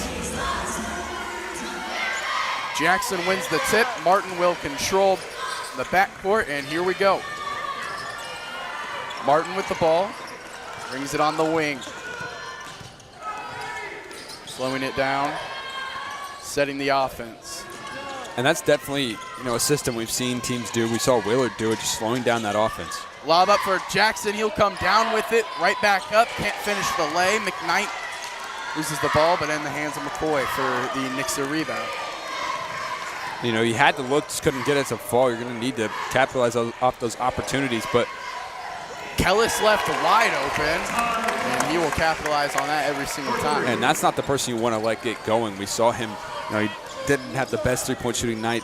I believe it was 1 for 7. But if you can get hot, get this team to start stretching the floor, like you said earlier in that pregame, they seem almost unbeatable. Martin step back three on the way off the back iron. Long rebound from Dyson. Another three-pointer from Dyson, no good. But Martin will get the offensive rebound again. Jackson now guarded by Seitz. Posted him up, kicks out from Martin. Pump fake, working on Kellis. Now Green. Central moving the ball around. Hands of Clark. Right back for Jackson. Jackson steps back, puts up a shot, no good. Seitz will clean the glass.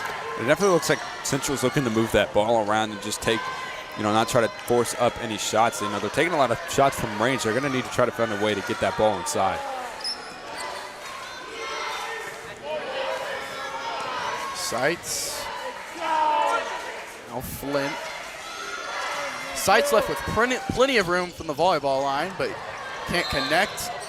And double dribble on Colt McCoy.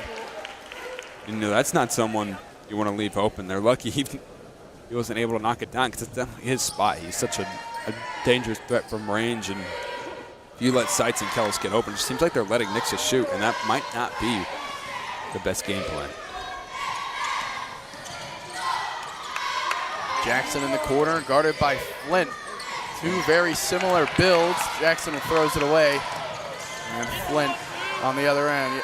Number 2 guarding number 2. Both of them around 6'3", 6'4", long wingspans. Good defenders, very athletic. very similar players like you said, and both have a similar skill set, being very good with the ball and getting to their spots. And Flint splits the defense, left hand layup on the way, and it will fall for Randy Flint. Martin swings it over for Jackson. Now Clark working inside on McKnight. Gets it out for Dyson. Into the hands of Jackson. Jackson moving inside, steps through, fades, and it's good. What a shot from Triton Jackson right there, being able to get to that fadeaway. Gets his body into Flint and is able to pull away from that contact. That's a pro move.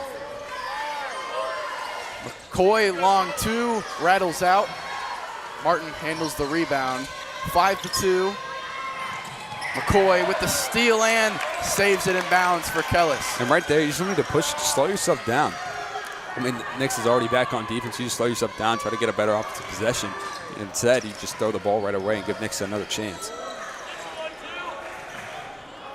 McKnight left open, pulls the trigger, and it will find the bottom of the net. That's what we talked about, that three-level ability he's starting to get.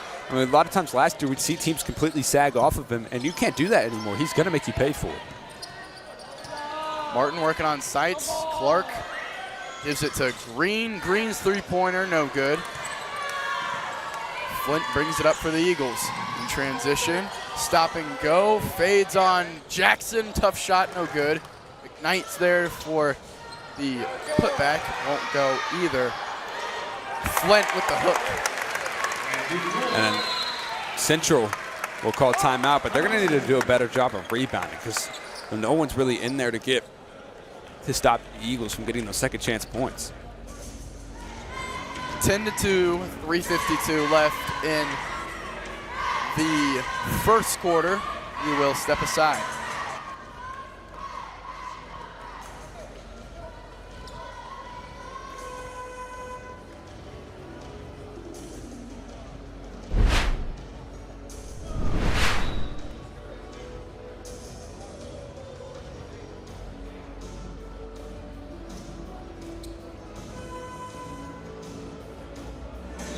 This timeout was brought to you by Elite HVAC 417, providing the Ozarks with honest, dependable heating and cooling service.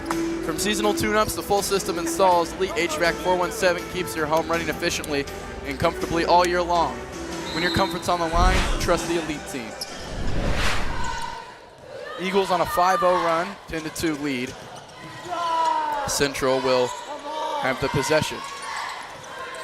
Central right now just unable to knock down shots. They're getting their looks, just none falling. Exactly. And Martin will hit that one. But, you know, they're getting those three-point looks like you said. They're working the ball around pretty well, but they're just going to need to start knocking them down because, I mean, you can't have those missed opportunities, especially with a team like Nixa who likes to go on those big-time runs. You have to take points if you get them. Seitz loses the ball, and it's out of bounds. Little contact. They let him play. Nixa turnover. Seitz one of the better ball handlers on this team. Him coming back has not only brought the three-point threat, but, you know, another guy that, except for just Flint, that can, you know, dribble. Exactly. And that's something that they definitely missed him in Kickapoo, was just that ball handler that can keep it out of harm's way, because they had a lot of turnovers that game just based off of losing their dribble, getting that ball poked away. McKnight, short corner, going inside on Clark, spins, puts up a shot, no good, gets his own rebound, throws another one up, and that one will go. And it just feels like no one on Central can guard him. He's just, I mean, if he misses it, he just goes right up and is so much more physical and just pushes them out of his way. Jackson tried to kick to Green, but it's out of bounds through Green's hands, though, and Eagle will tip it. Subs coming in for Nixa, Braylon Smith, and for Central, Kanan Studman.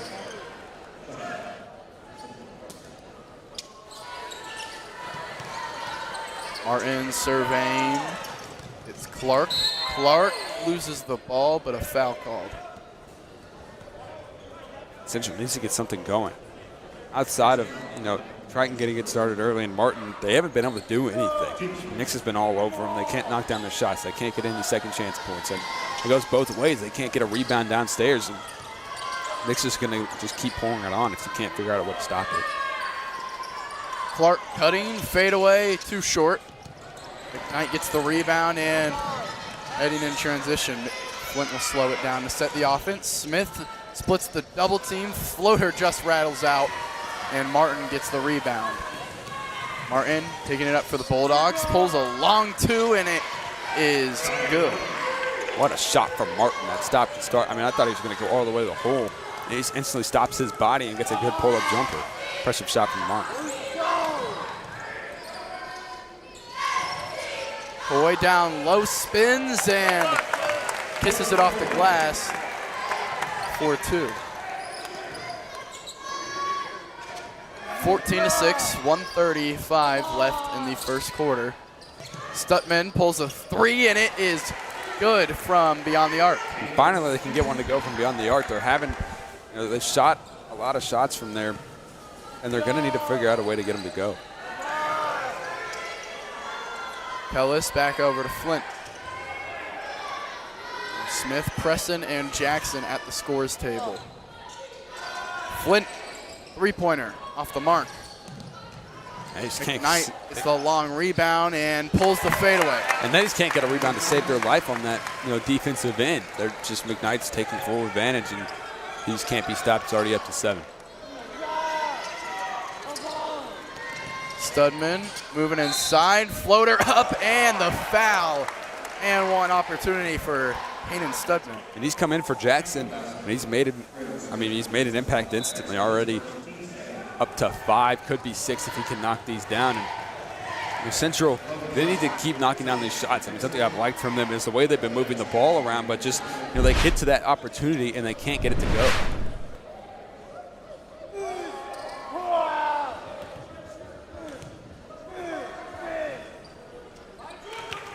Will hit the free throw, so 3-point play for the Bulldogs makes it a 4-point deficit. Flint takes McKnight's screen, working on Jackson, falls. A foul called on Triton Jackson. Seems like he tripped over his own feet right there. I don't know. That should have been called. Nixa underneath the basket. Kellis gets the inbound and floats it up for 2. Martin finds Green wide open. Green hesitates, and that forces a miss. McKnight bringing it down the other end, inside, gets Green to jump and one. Right there, if you're Green, you just got to be more physical. Try to shy away from the contact, and that's kind of what allowed him to shorten it. If he just goes right into somebody, he might have been able to get to that line even in and one.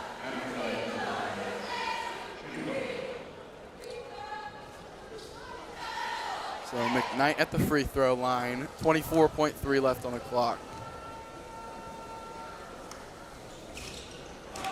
Jackson, it's the rebound for the Bulldogs and will slow it down 20-12, 8-point lead for the Nixa Eagles. Studman off the screen, loses the ball. Preston with the steal, moving inside, puts up a shot. McKnight trying to get the putback slam, but gets the layup. Clock winding down, inbound from Martin, half-court shot on the way, and it hits the top of the backboard and misses. So after one, 22-12, Nixa leads. Heading into the second, we'll be back.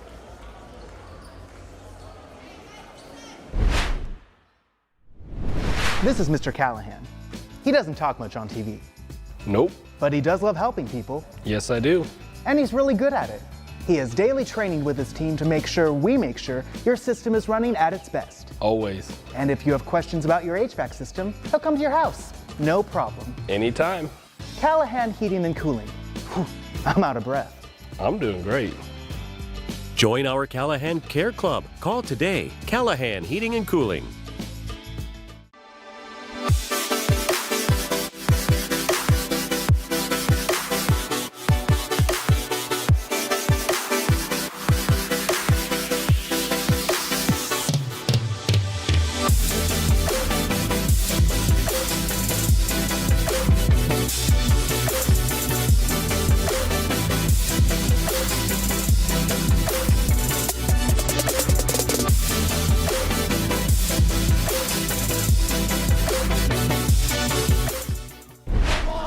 Mr. Callahan. Welcome back to Eagle Fieldhouse here at Nixa High School. 22-12 is your score.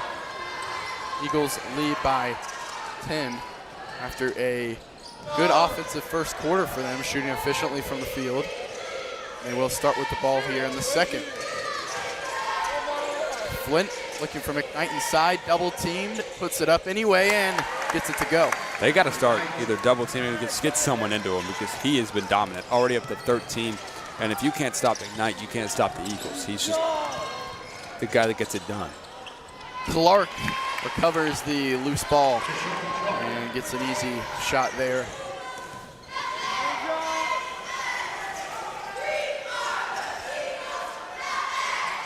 Eagles swinging her around the arc. McKnight pulls up, just can't get it to fall. Flint long rebound. It's going to stay Nixa basketball. And that's just, you can't let that happen. I mean, if you're Clark, you have to be able to get both hands on that ball and bring it down because they're just killing you on those offensive rebounds. And they're just getting constant, extra shots at the bucket. And in a game when you're down 10, and Nixa are really starting to pull away a little bit, you can't let them have these opportunities.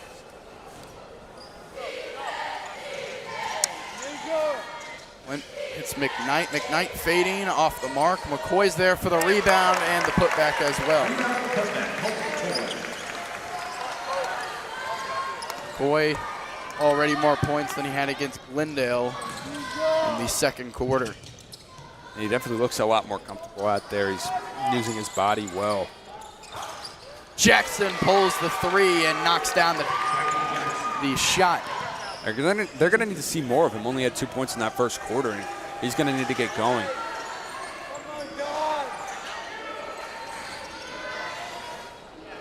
Kellis, it's good. Trading threes back and forth. Studman tries one, and Kellis gets a hand on it. Flint pushing it up for the Eagles.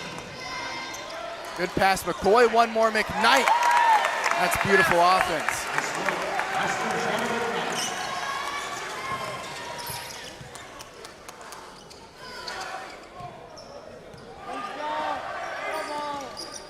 Martin, three-pointer, short.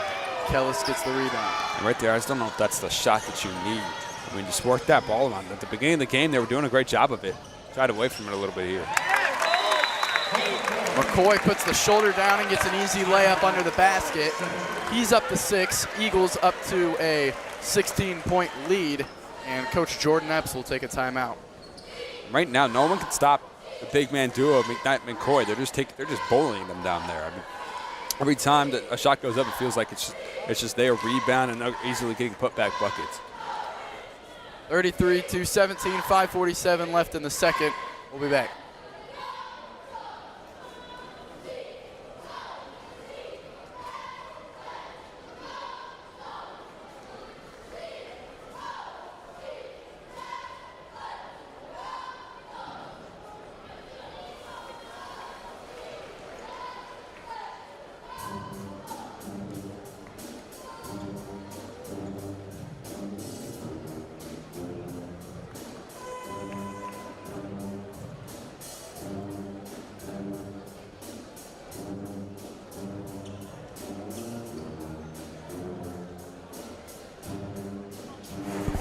Back from the Central timeout, it'll be Bulldog basketball.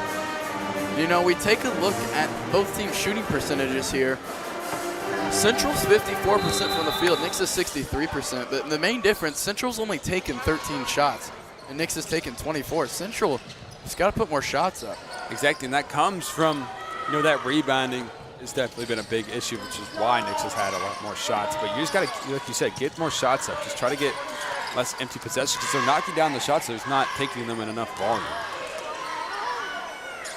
Jackson gets past Flint, hangs in the air, just can't get the roll. Right there for the offensive rebound, but that one will fall. And Jackson right there, good hustle play, getting his own rebound off the miss and eventually capitalizes up to 7. Knight, top of the key, feeds it to McCoy. Clark guarding him, and McCoy gets an easy layup. And they really just can't guard that big man duo. They're just no one. They're similar in size, but just the physicality is just a big difference tonight. Studman. Now Martin out about the 3, driving in instead. Puts up a layup. Knight fouls him. I don't know if there's a point in fouling him there. I mean, if you see how he was jumping there, there's almost no shot that was going in. It's definitely an interesting take, but he was able to get to that free throw line.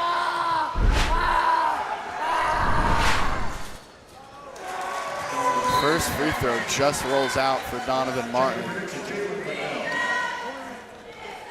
Liddell comes in for the Eagles. We said Martin likes to take a high volume of shots. Taking 4 tonight, but they put that in the ratio to Central's total shots. I mean, that's a pretty decent amount. Right now, if you're Central, you have to go on a run. I mean, Nixa, longest run of the day was 8-0, and you just have to be able to figure out a way to get back in this game. Down 15, Nixa's really been controlling that offensive glass. Just figure out a way to maybe rotate an extra person down there. They've been sitting in a 3-2 a lot tonight. Go down to a 2-3. Let's get somebody that can stop those 2 big men. Finally get a stop on McCoy there. Studman was there to knock the ball free. Sights guarding Jackson. Jackson step back, long 2 is good. What a shot right there from Jackson.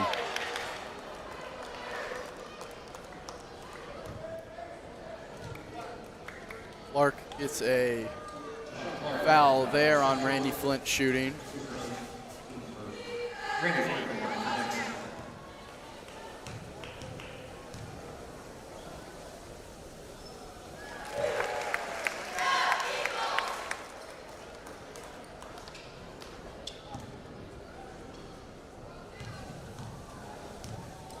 Second free throw from Flint is good, and Nixa has actually played very well tonight. 37 points halfway through the second. Definitely one of their highest scoring games so far.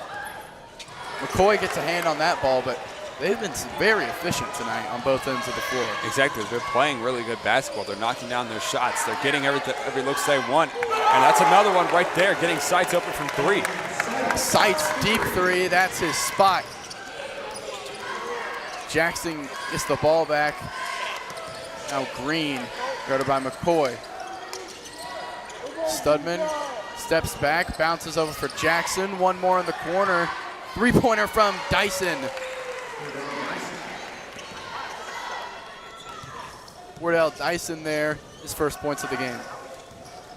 And they're going to need to keep doing that, working that ball around, not being unselfish. I mean, right there, Studman thought about it, but was able to make that next pass and get a better shot. Coy, strong rebound down low. Results in an easy layup. Here's Jackson on the other end, picks up his dribble. Studman will be guarded by Liddell. Dyson tips it away, McKnight in the open court, going up and throws it down on the other end. And McKnight with the monster jam right there. Oh my goodness, I'm going to want to see the replay on that. But right there, I mean, McKnight just, way to recover off of your own tip and just get in transition. Clark, good back cut, hangs in the air long enough to get the foul. Looking like it's going to be on Jalen Liddell based on his reaction. No, it's on Colt McCoy. That is McCoy's second foul.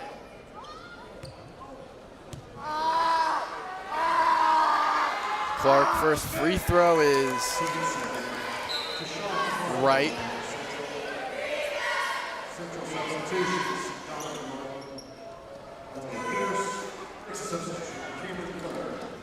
Miller coming in the game from McCoy from the free throw line. Central 2 for 5. I mean, it's only 3 points, but that's just points they're leaving on the table right now from just missing some easy shots. And feels like that's how it's been on some layups as well. Exactly, and with the deficit that they have, every shot counts. Clark goes 0 for 2 from the line. McKnight, it's the rebound, somehow keeps the ball in his possession, and Coach Brock Lancet will use a timeout there to maintain possession. Here's another look at that dunk. McKnight able to keep control and gets right into the camera there.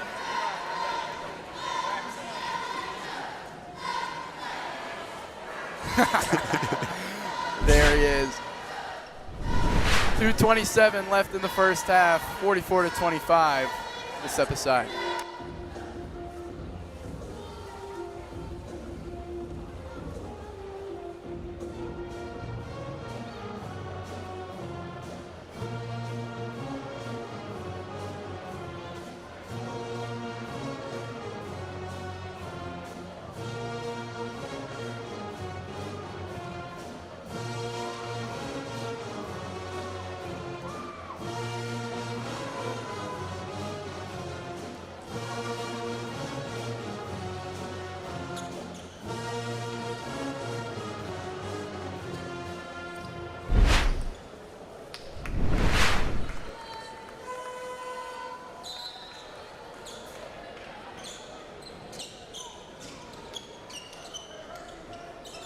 Back here, it'll be Central basketball. Or Nixa, excuse me. McKnight with the ball, spins, rises, no good. Flint's there for the offensive rebound. Tries to find McKnight, ball in the air. McKnight saves it. Sights, though, barely has the toe out of bounds. I saw that one from over here. But just the very fact that they almost even got that rebound, I mean, it was literally just McKnight in there, and they can't stop him. And he's just pushing his way in there and playing bully ball.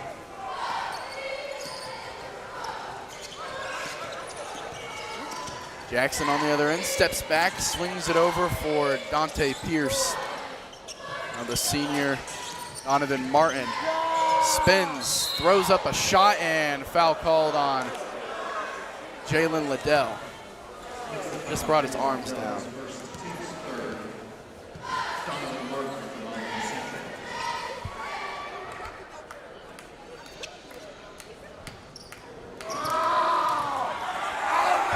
No, just Liddell there. Martin's gonna jump into you. And if you even bring those arms down a little, they're gonna call it any time.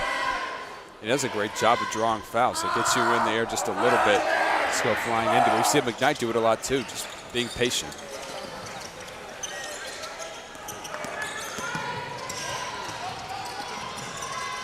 Flint flips the court. Liddell up and under. Oh, good finish, Jalen Liddell.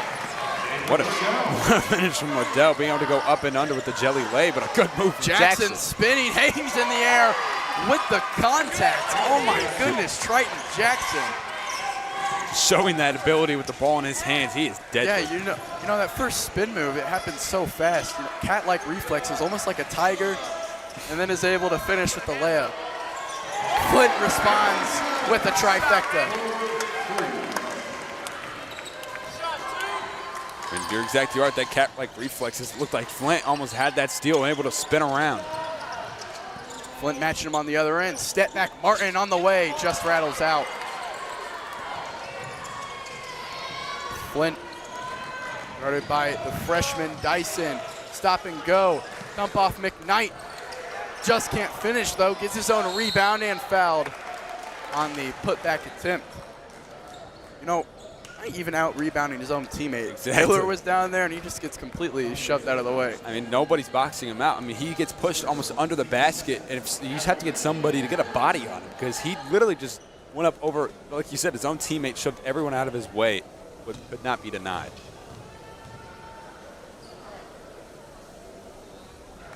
And McKnight's free throw shooting these past couple games has also been amazing. He's up to 18 points now in the first half.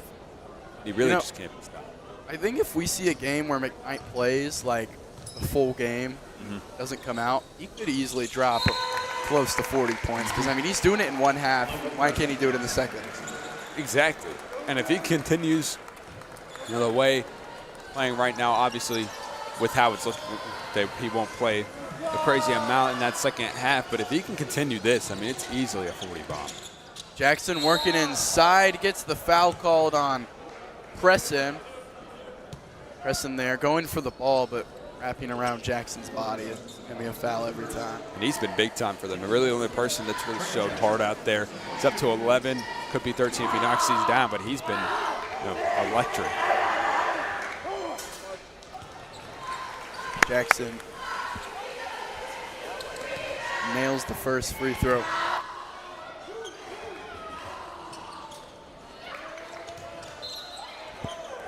Second one, no good, and out on Martin.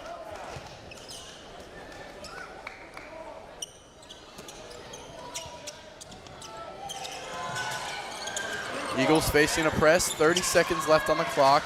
Flint passes at the timeline, finds Miller in the corner. Liddell will slow it down. 18 seconds, Flint, double team. Preston in the corner. Back over to Flint, 10 seconds now. Double team, working inside, 4, 3 steps through, hangs in the air, oh, just can't finish. And that is how the first half will end, 51-29, big lead for the Eagles. And it really just comes down to their second chance points and their offensive rebounding. It feels like they're getting everything they want on that offensive end. And this is definitely one of the better halves of basketball we've seen from the Eagles all year. They're playing very well together as a team. They're swinging that ball around. They're able to knock down the three-pointers when they take them. But mostly it's just their inside presence that's been killing the Bulldogs. I mean, you say better, but I don't know if I've seen them put up 51 points and a half yet. So it's definitely their size that's overwhelming these Bulldogs. And like you said, the rebounding there, second chance points, that's what's killing the Bulldogs right now. They're going to have to try to clean that up, maybe pack that zone a little. They tried it with the 2-3, but it's more than that. You got to box out as well. So 51-29, we will step aside. Stay tuned for some halftime festivities. We'll crown the homecoming queen and king dance team, whole lots of stuff.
Place no one dares to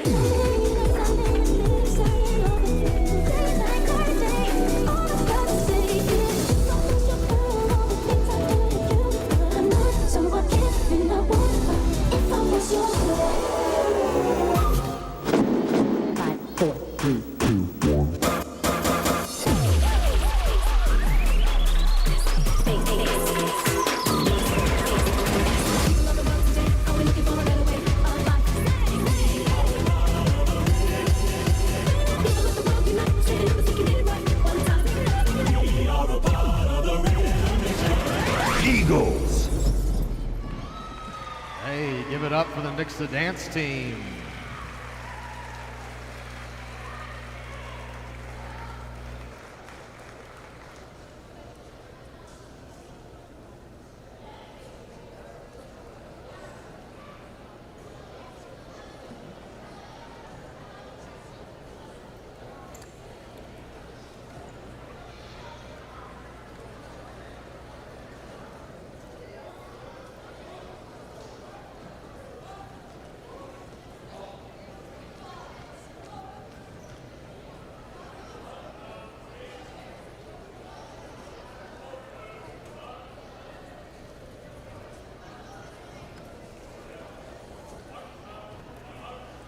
Tonight we would like to recognize the 2026 Nixa High School Homecoming Court.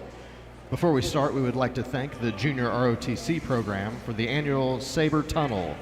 The members of the Sabre Guard are Mason Aldrich, Houston Bohannon, Landon Broadway, Andrew Cook, Eli Farr, Micah Howell, Dalton Jones, Judah Keith, Jeremiah Lemon, Henry Malone, Javen Ross, Aiden Allison, and Bailey Scott. They are commanded by Dalton Jones.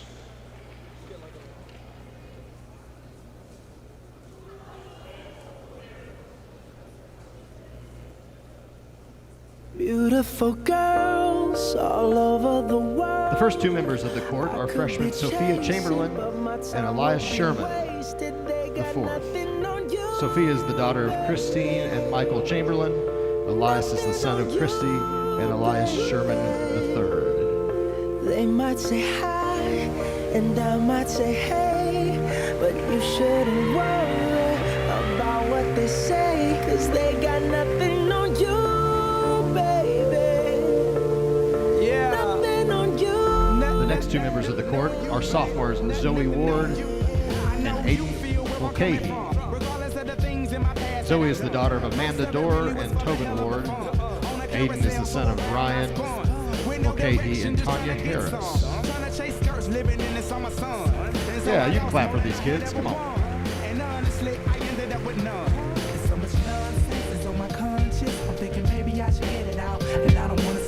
The next two members of the court are juniors Wyatt Atkins and Sadie Griffin. Sadie is the daughter of Kara Black. Wyatt is the son of Crystal and Justin Atkins. Beautiful girls all over the world. I could be chasing, but my time would be wasted. They got nothing on you. Nothing on you, babe. Nothing on you. The next two members of the court are juniors Jen Campbell Nothing on you. They might say hi, and I might say hey, but you Jen is the daughter of Dana Haskins and John Haskins. Athens is the son of Petros and Melanie Aldunis.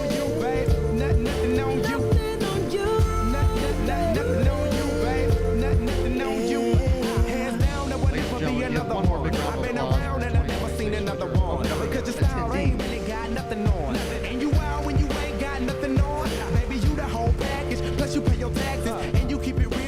Final members of the homecoming court are the senior teen and queen candidates. Now think about it. Our first queen and teen candidates are Sutton Weaver and Bailey Hoffbauer. Bailey is the daughter of Jared and Joanna Hoffbauer. Bailey is in Nixa Pella and Chamber Choir. After graduation, she plans on attending OTC for her Gen Ed and continue her involvement in the Church of Jesus Christ of Latter-day Saints. She would like to shout out her awesome friends and family for their constant support. Sutton is the son of Emily Johnson and Randy Weaver. After high school, he plans to attend Missouri State University and major in psychology, then attend medical school to become a psychiatrist. Sutton would like to thank his family and friends for their constant support throughout high school. About what they say, 'cause they got nothing on you. Nothing on you, babe. Nothing on you. Nothing on you. Our second queen and king candidates are Emma Flora and Cole Smith. Everywhere I go, I'm always hearing your name. And no matter where Emma is I'm the at, daughter of Amanda girl, you make me and wanna Richard sing. Emma is part of Whether a Nixa bus or a Tennis, track and plane, field, or a car or a esports, train, Conservation Leadership Corps of no other Missouri, girls on my brain, is the secretary, and you the one to is the blame. secretary of posting. Her plans after graduation are to go to Missouri State University to study biomedical science, environmental sciences, or pre-optometry. Emma would like to thank her friends and all those who encouraged her throughout her time at Nixa. Cole is the son of Tony and Tanya Smith. Cole is part of the esports program at Nixa. After high school, he plans on attending OTC. Cole would like to thank his family and friends for their constant support throughout his time at Nixa.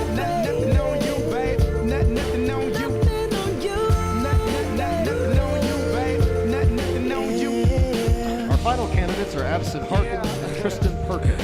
And that's just how we do it. Addison is the daughter of Sean and Jolie Harkins. Addison is part of the Cooking Club, Go Caps, National Honor Society, and the Nixa Wrestling Team, where she is a state champion. After high school, she plans on owning her own business. Addison wants to shout out her friends, family, and coaches for always supporting her. Tristan is the son of Joshua and Brooke Perkins. After high school, Tristan plans on making a lot of money to support his mom and the closest people to him. He wants to shout out to his mom and dad for their constant support, and a special shout out to his friends for being great figures throughout life. Ladies and gentlemen, please give one more round of applause for your 2026 Winter Homecoming King and Queen candidates.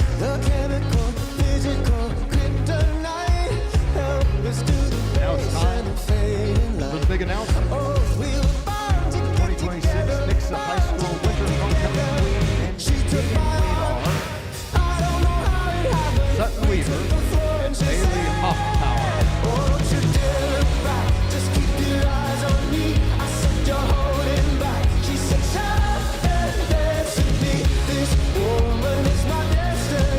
Ladies and gentlemen, give a loud round of applause for all of your 2026 Nixa High School Winter Homecoming chorus. Tonight's ceremony was presented by the Nixa High School Cabinet and Student Council. Photo opportunities with the chorus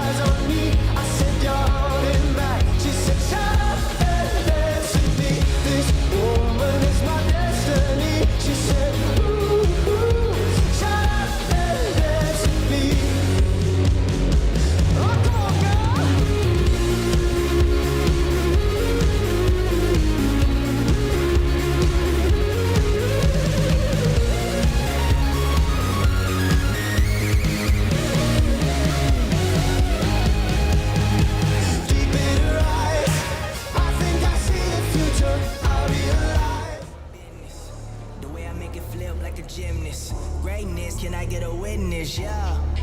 Been on my grisly like Memphis, but I'm from the Mitten Gun Rule. Louisiana with the flow, man. 400 degree with the propane. Bass kicking to your chest like Luke Kane. Carry him across, gotta let him know who ain't whoa. Turned up how we do things. In the whip, but a rubber in my own lane. I'm an animal, too wild, too tame. Placing the game at the bottom of the food chain. Hey, it's time to pull out your tickets for the 50-50 raffle. We have a winner. This ticket holder will receive $201.50. Do you have your tickets? The winning number is 31310-953. Again, that's 31310-953. If you can find that ticket, meet the ladies at the table near the entrance.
back here to Nixa High School.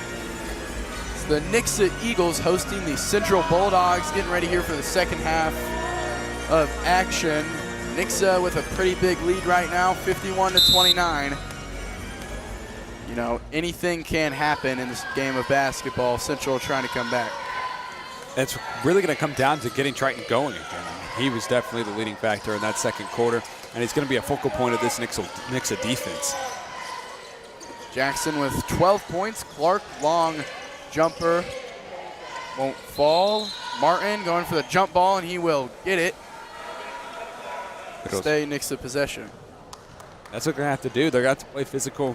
I hope they could draw something up to stop that, you know, rebounding presence that Nixa had. They're going to have to figure out a way to box out because they're not doing a great job of it tonight. Central comes out in a press. Martin in the lane, gets a hand on it, but it falls out of bounds. Already, though, they look a lot more full of energy, active, on defense. And, you know, like you said, they're never out of this game. We've seen Nixa come back down 20 against Lee Summit. Nixa can't take their foot off the gas because clearly Central can explode. They have some great talent on this floor. They're just going to start knocking down their shots. Coy long two off the back iron. Central moving the other way. Martin, good finish there. That's how you want to start getting in transition. They didn't do a great job of that in that first half. And they can start getting in transition, eliminating those second chance points. And you know, it's going to come down to Green and Clark being able to box those guys out. I mean, McCoy and McKnight have done such a great job on that inside and haven't been able to be stopped. Seitz just can't finish the layup. Martin coming down on the other end. Donovan swings over, and it's right into the hands of Randy Flint. Flint one-on-one down the court. Finishes high off the glass. Here's Jackson attacking the other way. Working on Flint, good move. Spinning, fades with one hand, just can't get it to fall. That was an impressive move from Jackson. Just couldn't get it to go, but, I mean, Flint just lost. Kellis can't get the bounce there. Loose ball, and it's a jump hitting the way of the Central Bulldogs. Gonna have to keep playing physical, keep boxing those guys out. It's gonna take it's not just a Clark and Green thing. It's gonna take every single Bulldog getting in there. They're all gonna have to crash those rebounds. Central down 22 points. Clark moving in on McKnight. Swing back out to Jackson. Martin now, deep three, and he will knock down the trifecta. And Jackson and Martin have really been the two getting it going, 12 and 11 for them. Martin really gotten going in that second half, so far. And they're gonna need to keep knocking down those shots, keep pushing it, keep pushing this. You can make this Nixa team a little bit uncomfortable getting in transition more. Find a way to get a little bit momentum, go on a run and get back in this game. Nice bounce for Deshaun Clark. 55-36. Central cut it to 19. Here's Flint. Central switching to man. Flint snatches it back and buries the mid-range jumper.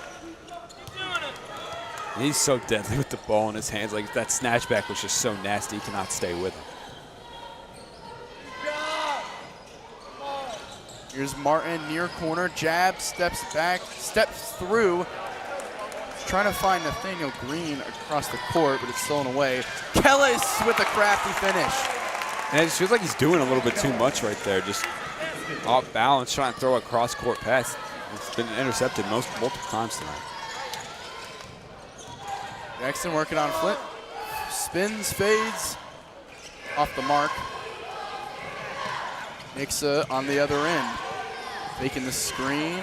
Stop and go and finish with the left hand. Well, it looked like Central starting to get off to a better start. It's just completely been erased. I mean, Nixa answering back and taking back full control of this game. Martin, good move inside and absorbs the contact for the and one. been super physical this game. I mean, Martin, not the biggest guy, listed at 6 foot, but he makes up with his athleticism and the speed right there, just being able to explode inside and getting to that line, the and one.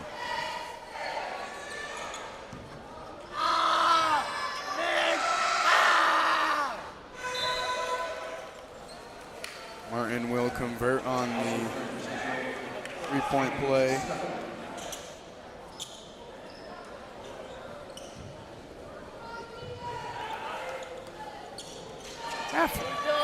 Gosh, oh my goodness. That was pretty embarrassing. Halfway through the third. Nixa coming in. McCoy, this is the wide open layup, and McKnight is there to clean it up. And someone else has to get in there and help. I mean, Jackson got the block, so they can't just let McKnight get that ball. Jackson working inside, right hand, splits the D for the layup.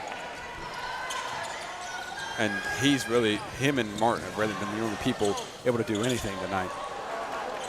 Ellis lost on the backside, misses the wide open layup. Jackson on the other end. That's what puts him up to 16. Definitely a great night for Jackson, but can't say the same for Central. I thought he might go up and try to slam it. Trading buckets back and forth, inbound stolen by Seitz, and he'll get an open layup. And right there, Clark, I mean, he clearly saw him just kind of throw a slow pass. Someone needs to warn Jackson so that he could have known someone was there. Adam on the other side with the slam. An emphatic jam for Adam McKnight. McKnight has been, this is arguably his best game of the season so far, in my opinion. He's been getting everything he wants. He's been getting down in transition and throwing down dunks, and he has been on fire tonight.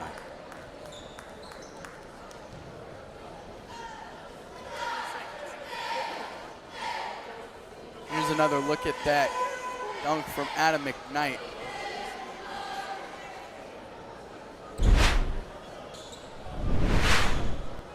Gotten consistent at doing that this season, for sure. Earlier in the season, they'd miss it. They'd just miss it just barely, rim out or head off that back iron, but they've started to do it a little bit more consistently.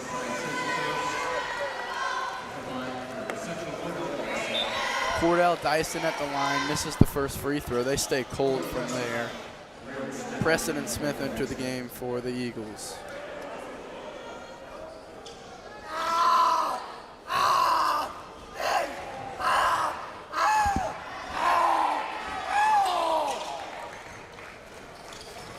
Dyson nails the second free throw.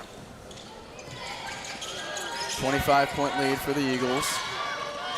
Been an offensive showing for them so far. They almost have 70 points here. They have more points than they had all last game right now. Exactly, and they're still in the third period. They just, it's clearly they're playing a lot better. They're a lot more comfortable out there. They're knocking down their shots. They're getting everything they want inside. McKnight has been having a monster game. That really comes from him, as you see on that jam. He's been playing, he's been the most physical player out there, and no one else can stop him. Not even, and you'll see him even go over his own teammates and get rebounds. He does not care who's down there. You're getting out of his way, and he's getting a bucket. Charge going the other way. Standing down low was Millian Easler, the sophomore forward.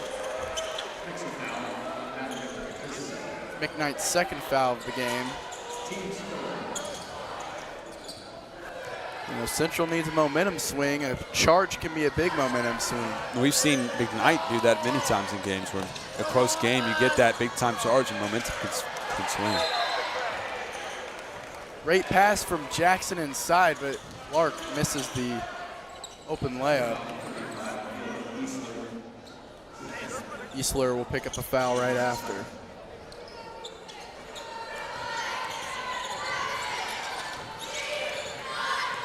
Outside of Jackson and Martin, they have 30 of their 44. Someone else has got to pick up the weight. You know, just no one else seems to be doing anything. They're getting forced on the rebounds. No one's really scoring outside of them, and it's really just a two-man game. Jackson denies Miller at the rim. He's moving on the other end, high-stepping through the lane, can't finish the layup. Offensive rebound from Clark, and he'll get fouled going up for two.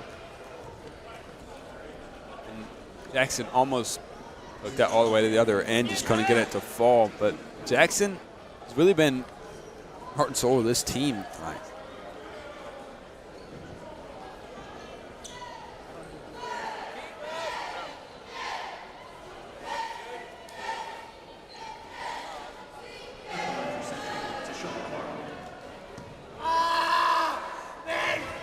Jackson speaking with the officials. Second there now with Coach Jordan Epps. Clark misses the first free throw.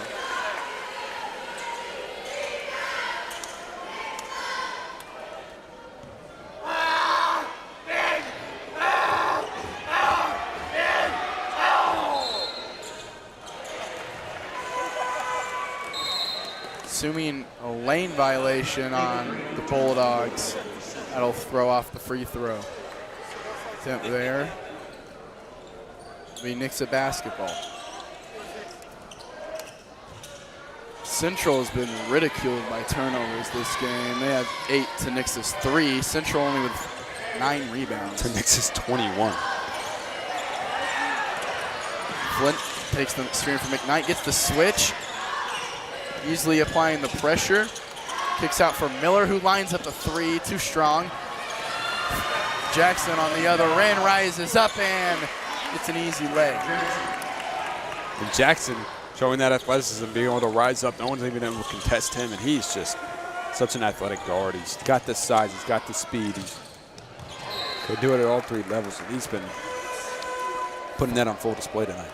Flint leaves the three-pointer short. So it'll be Nixa basketball. Central basketball, excuse me. 1:10 left in the third. Cordell Dyson in the corner now. Studman. Jackson now. Pump fakes, working on the right side. Quick shot is just short off the rim. McKnight coming the other way. He got a mismatch, takes advantage, and the shot will fall.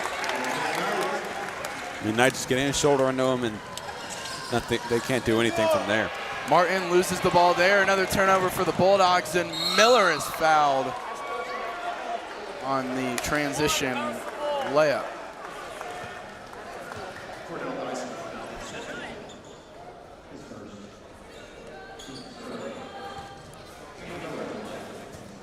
Another look at that, yeah, clear foul there.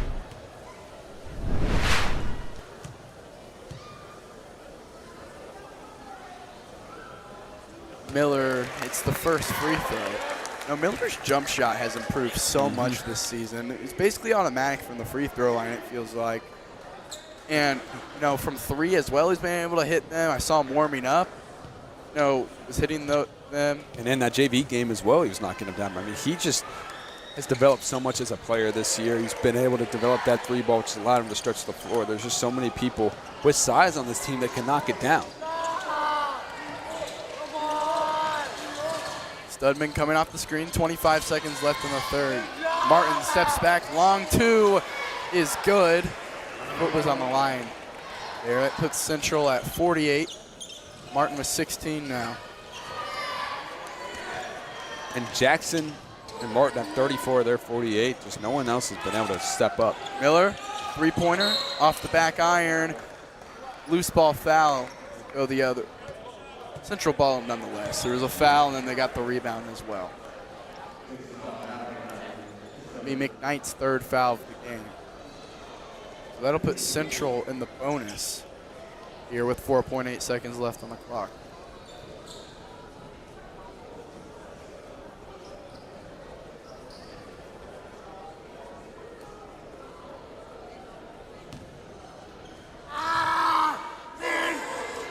Martin short on the free throw there. They are 6 for 12 from the free throw line now, 50%. That's 6 points. That puts them at 54. I mean, any point helps here. Exactly, especially when points are so hard to come by for them tonight. Flint gets the inbound. McKnight, deep 3, too strong at the buzzer. 73-49. McKnight leading the Eagles with 25 so far on homecoming night for the Nixa Eagles heading in the fourth. This is Mr. Callahan. He doesn't talk much on TV, Nope. but he does love helping people, Yes, I do. and he's really good at it. He has daily training with his team to make sure your system is running at its best. Always. And if you have questions about your HVAC system, he'll come to your house. No problem. Anytime. Callahan Heating and Cooling. Whew, I'm out of breath. I'm doing great. Join our Callahan Care Club. Call today. Callahan Heating and Cooling.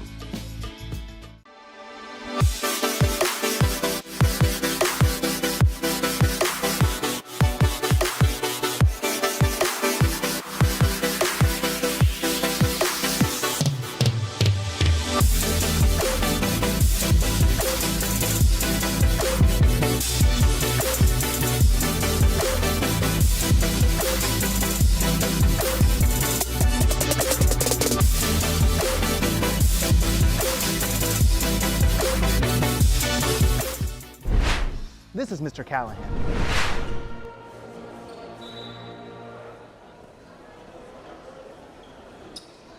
Stay cool under pressure just like our team, and stay cool at home with Callahan Heating and Cooling. From emergency repairs to full system installs, they bring top-notch service to every play. Thank you, Callahan Heating and Cooling, for sponsoring the game tonight. Ty Kellis inbounding the ball for the Eagles here to start the fourth. It is a 24-point lead for the Nixa Eagles. And just looking at just the difference in the scoring layout for both teams. I mean, Nixa 4 people in double digits to just 2 for Central. Jackson with another steal. 1-on-2. Gets McCoy in the air and fouled. McCoy coming down, clips his arm. Jackson done a great job of tonight getting in transition. And, I mean, great patience right there, being able to just wait and almost got the M1 bucket.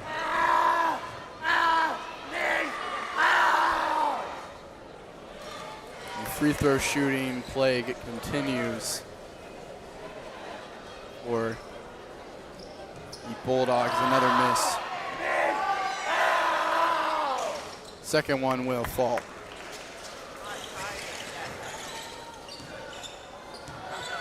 Jackson up to 19. Flint bounces it to the corner. Kellis right back out. They lose McCoy down low. Clark walls up and McCoy just throws it away. Cordell Dyson in transition, picks it up, throws up a shot, tipped in from Seitz. Here are the Eagles coming down. 1-2, Kellis open layup. That's good ball movement there from the Eagles. I mean, making that one more pass and Kellis in transition.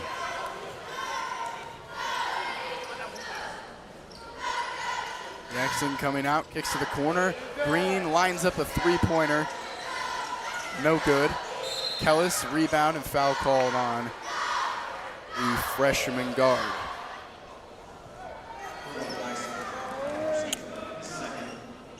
Knight. Here's a look at him again. 25 points. He has led this Eagles team. Here he is with the ball. Euro stepping through the lane. Just can't hit the layup. McCoy's there to get the rebound in the bucket. McCoy definitely been a lot better tonight. He's been getting those layups that go. He's been playing super physical, and it's been one of the better nights of the season for him. I mean, look at the Eagles scoring. Outside of Seitz, Flint with 15, McCoy 16, Kellis 13, McKnight 25. They're spreading the ball around. Yeah, they're spreading the ball amazing tonight. Offensive foul called on the Eagles. That's Seitz' second foul. You're exactly right. Like we said earlier, just the biggest difference between the two teams is how much better the Knicks has clearly spread that ball around. Outside of Jackson and Martin, no one else is even above 4. Three-pointer, no good. McKnight rises in the air for the rebound. McKnight behind the back, moving inside. And a foul called on the ground.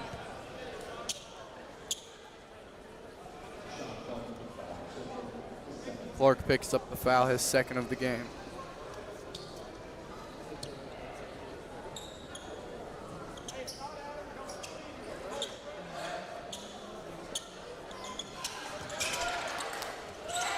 Open layup for Adam McKnight. 29-point lead now for the Nixa Eagles. Jackson steps back, swings it over for Donovan Martin. Martin moving inside and uses his speed to get an open layup. And both Jackson and Martin are up to 19. Here they are double teaming Flint. Flint hooks it over for Seitz, pulls a three-pointer too strong. McCoy gets the rebound, 2 Bulldogs in the air and fades away off the glass. And he's up to 18 on the night, and he's been just so much better. He looks a lot more comfortable. And Jackson from 3 can't get it to go, but it's something to look at for tonight is when this team shares that ball around, when they're getting multiple people just in those double figures, they're so much better of a team. We've seen it in once or twice this season. When they're at their best is when they're sharing that ball around. Look at McCoy. He's definitely played his best game of the season tonight. As Flint heads to the bench. Flint had a wide open layup there. I mean, no one even got in front of him, except for Jackson and Martin. But once he got past them, no one even stepped in. That's how it's been all night. Outside of them, no one else has done anything. Good pass from Jackson to his man Robert Gibson. McCoy fouls him, going for the block. It's McCoy's 4th of the game.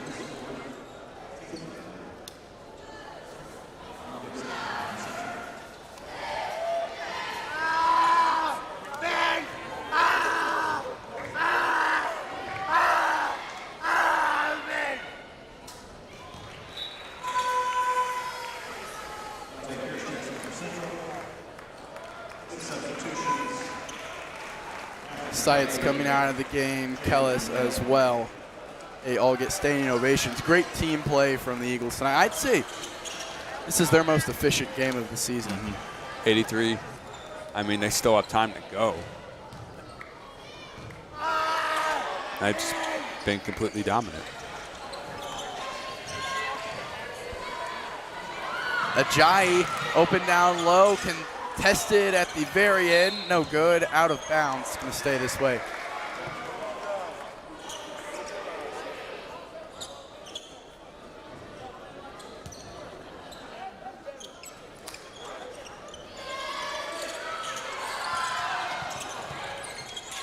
McCoy blocked, going up for the layup. Martin already down the floor and gets an open layup.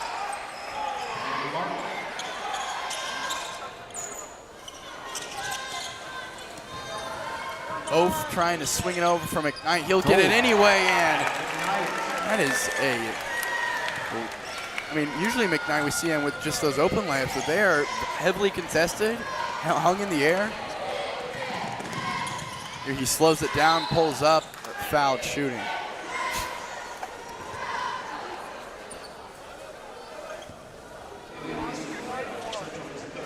Here's another look at that layup. It's tipped, but look at the jelly layup for Adam McKnight. This has definitely been one of, if not the best games of the night. If he knocks this down, I mean, the next one even, he'll have 30. He has been the main factor in tonight. I mean, he's not only been able to score, but he spread that ball around. He's been so physical on that offensive and defensive glass.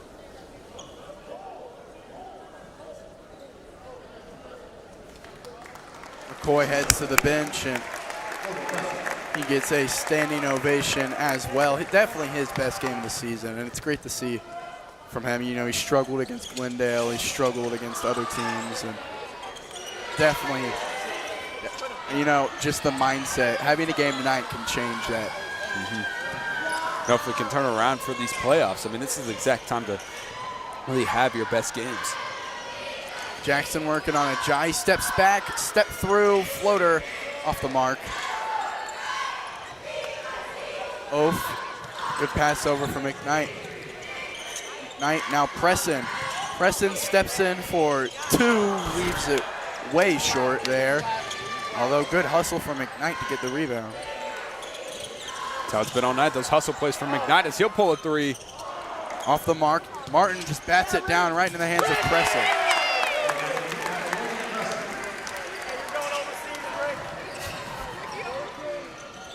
Oh, nice finish on the other end. Easler.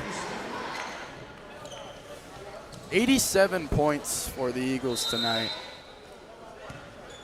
They will just sub again, and McKnight will head out of this game 1 point shy of 30, 29 for Adam McKnight. What a game it was for him. It just becomes a nightly occurrence for him to score 25 plus, it feels like. Yeah. It's just shows how much more developed he is as a player. He's gotten that dribble move a little bit down. He can dribble a little bit better. He's definitely more a threat from that three-point line. We see him knock a few down. Oh, good look inside Ajayi. I mean, on a silver platter. Can't ask for a better dish right there.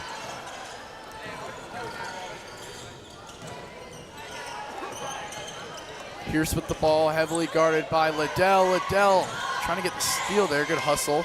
Can't get it. Pierce now with the ball back in his hands. Inside. Too strong. Miller gets the rebound. 25 seconds left.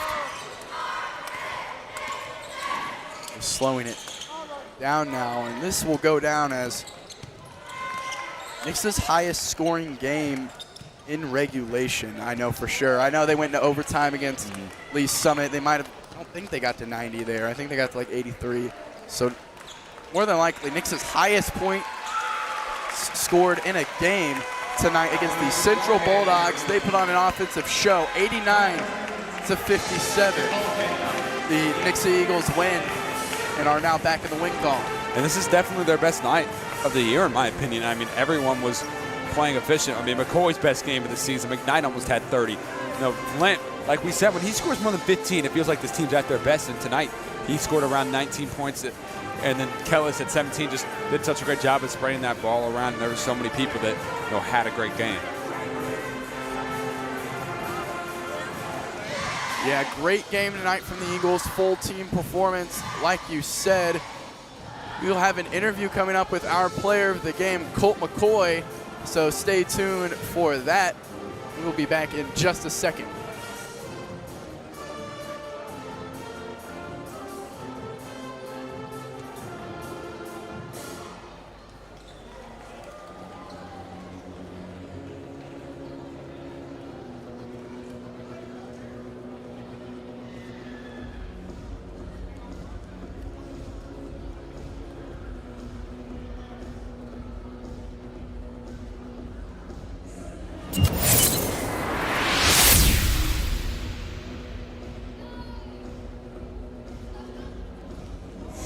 I'm here with our player of the game, presented by Callahan Heating and Cooling, Colt McCoy of the Nixa Eagles. Colt, you had a great game tonight, bouncing back from that Glendale game. You had 18 points, were dominant on the rebounds as well.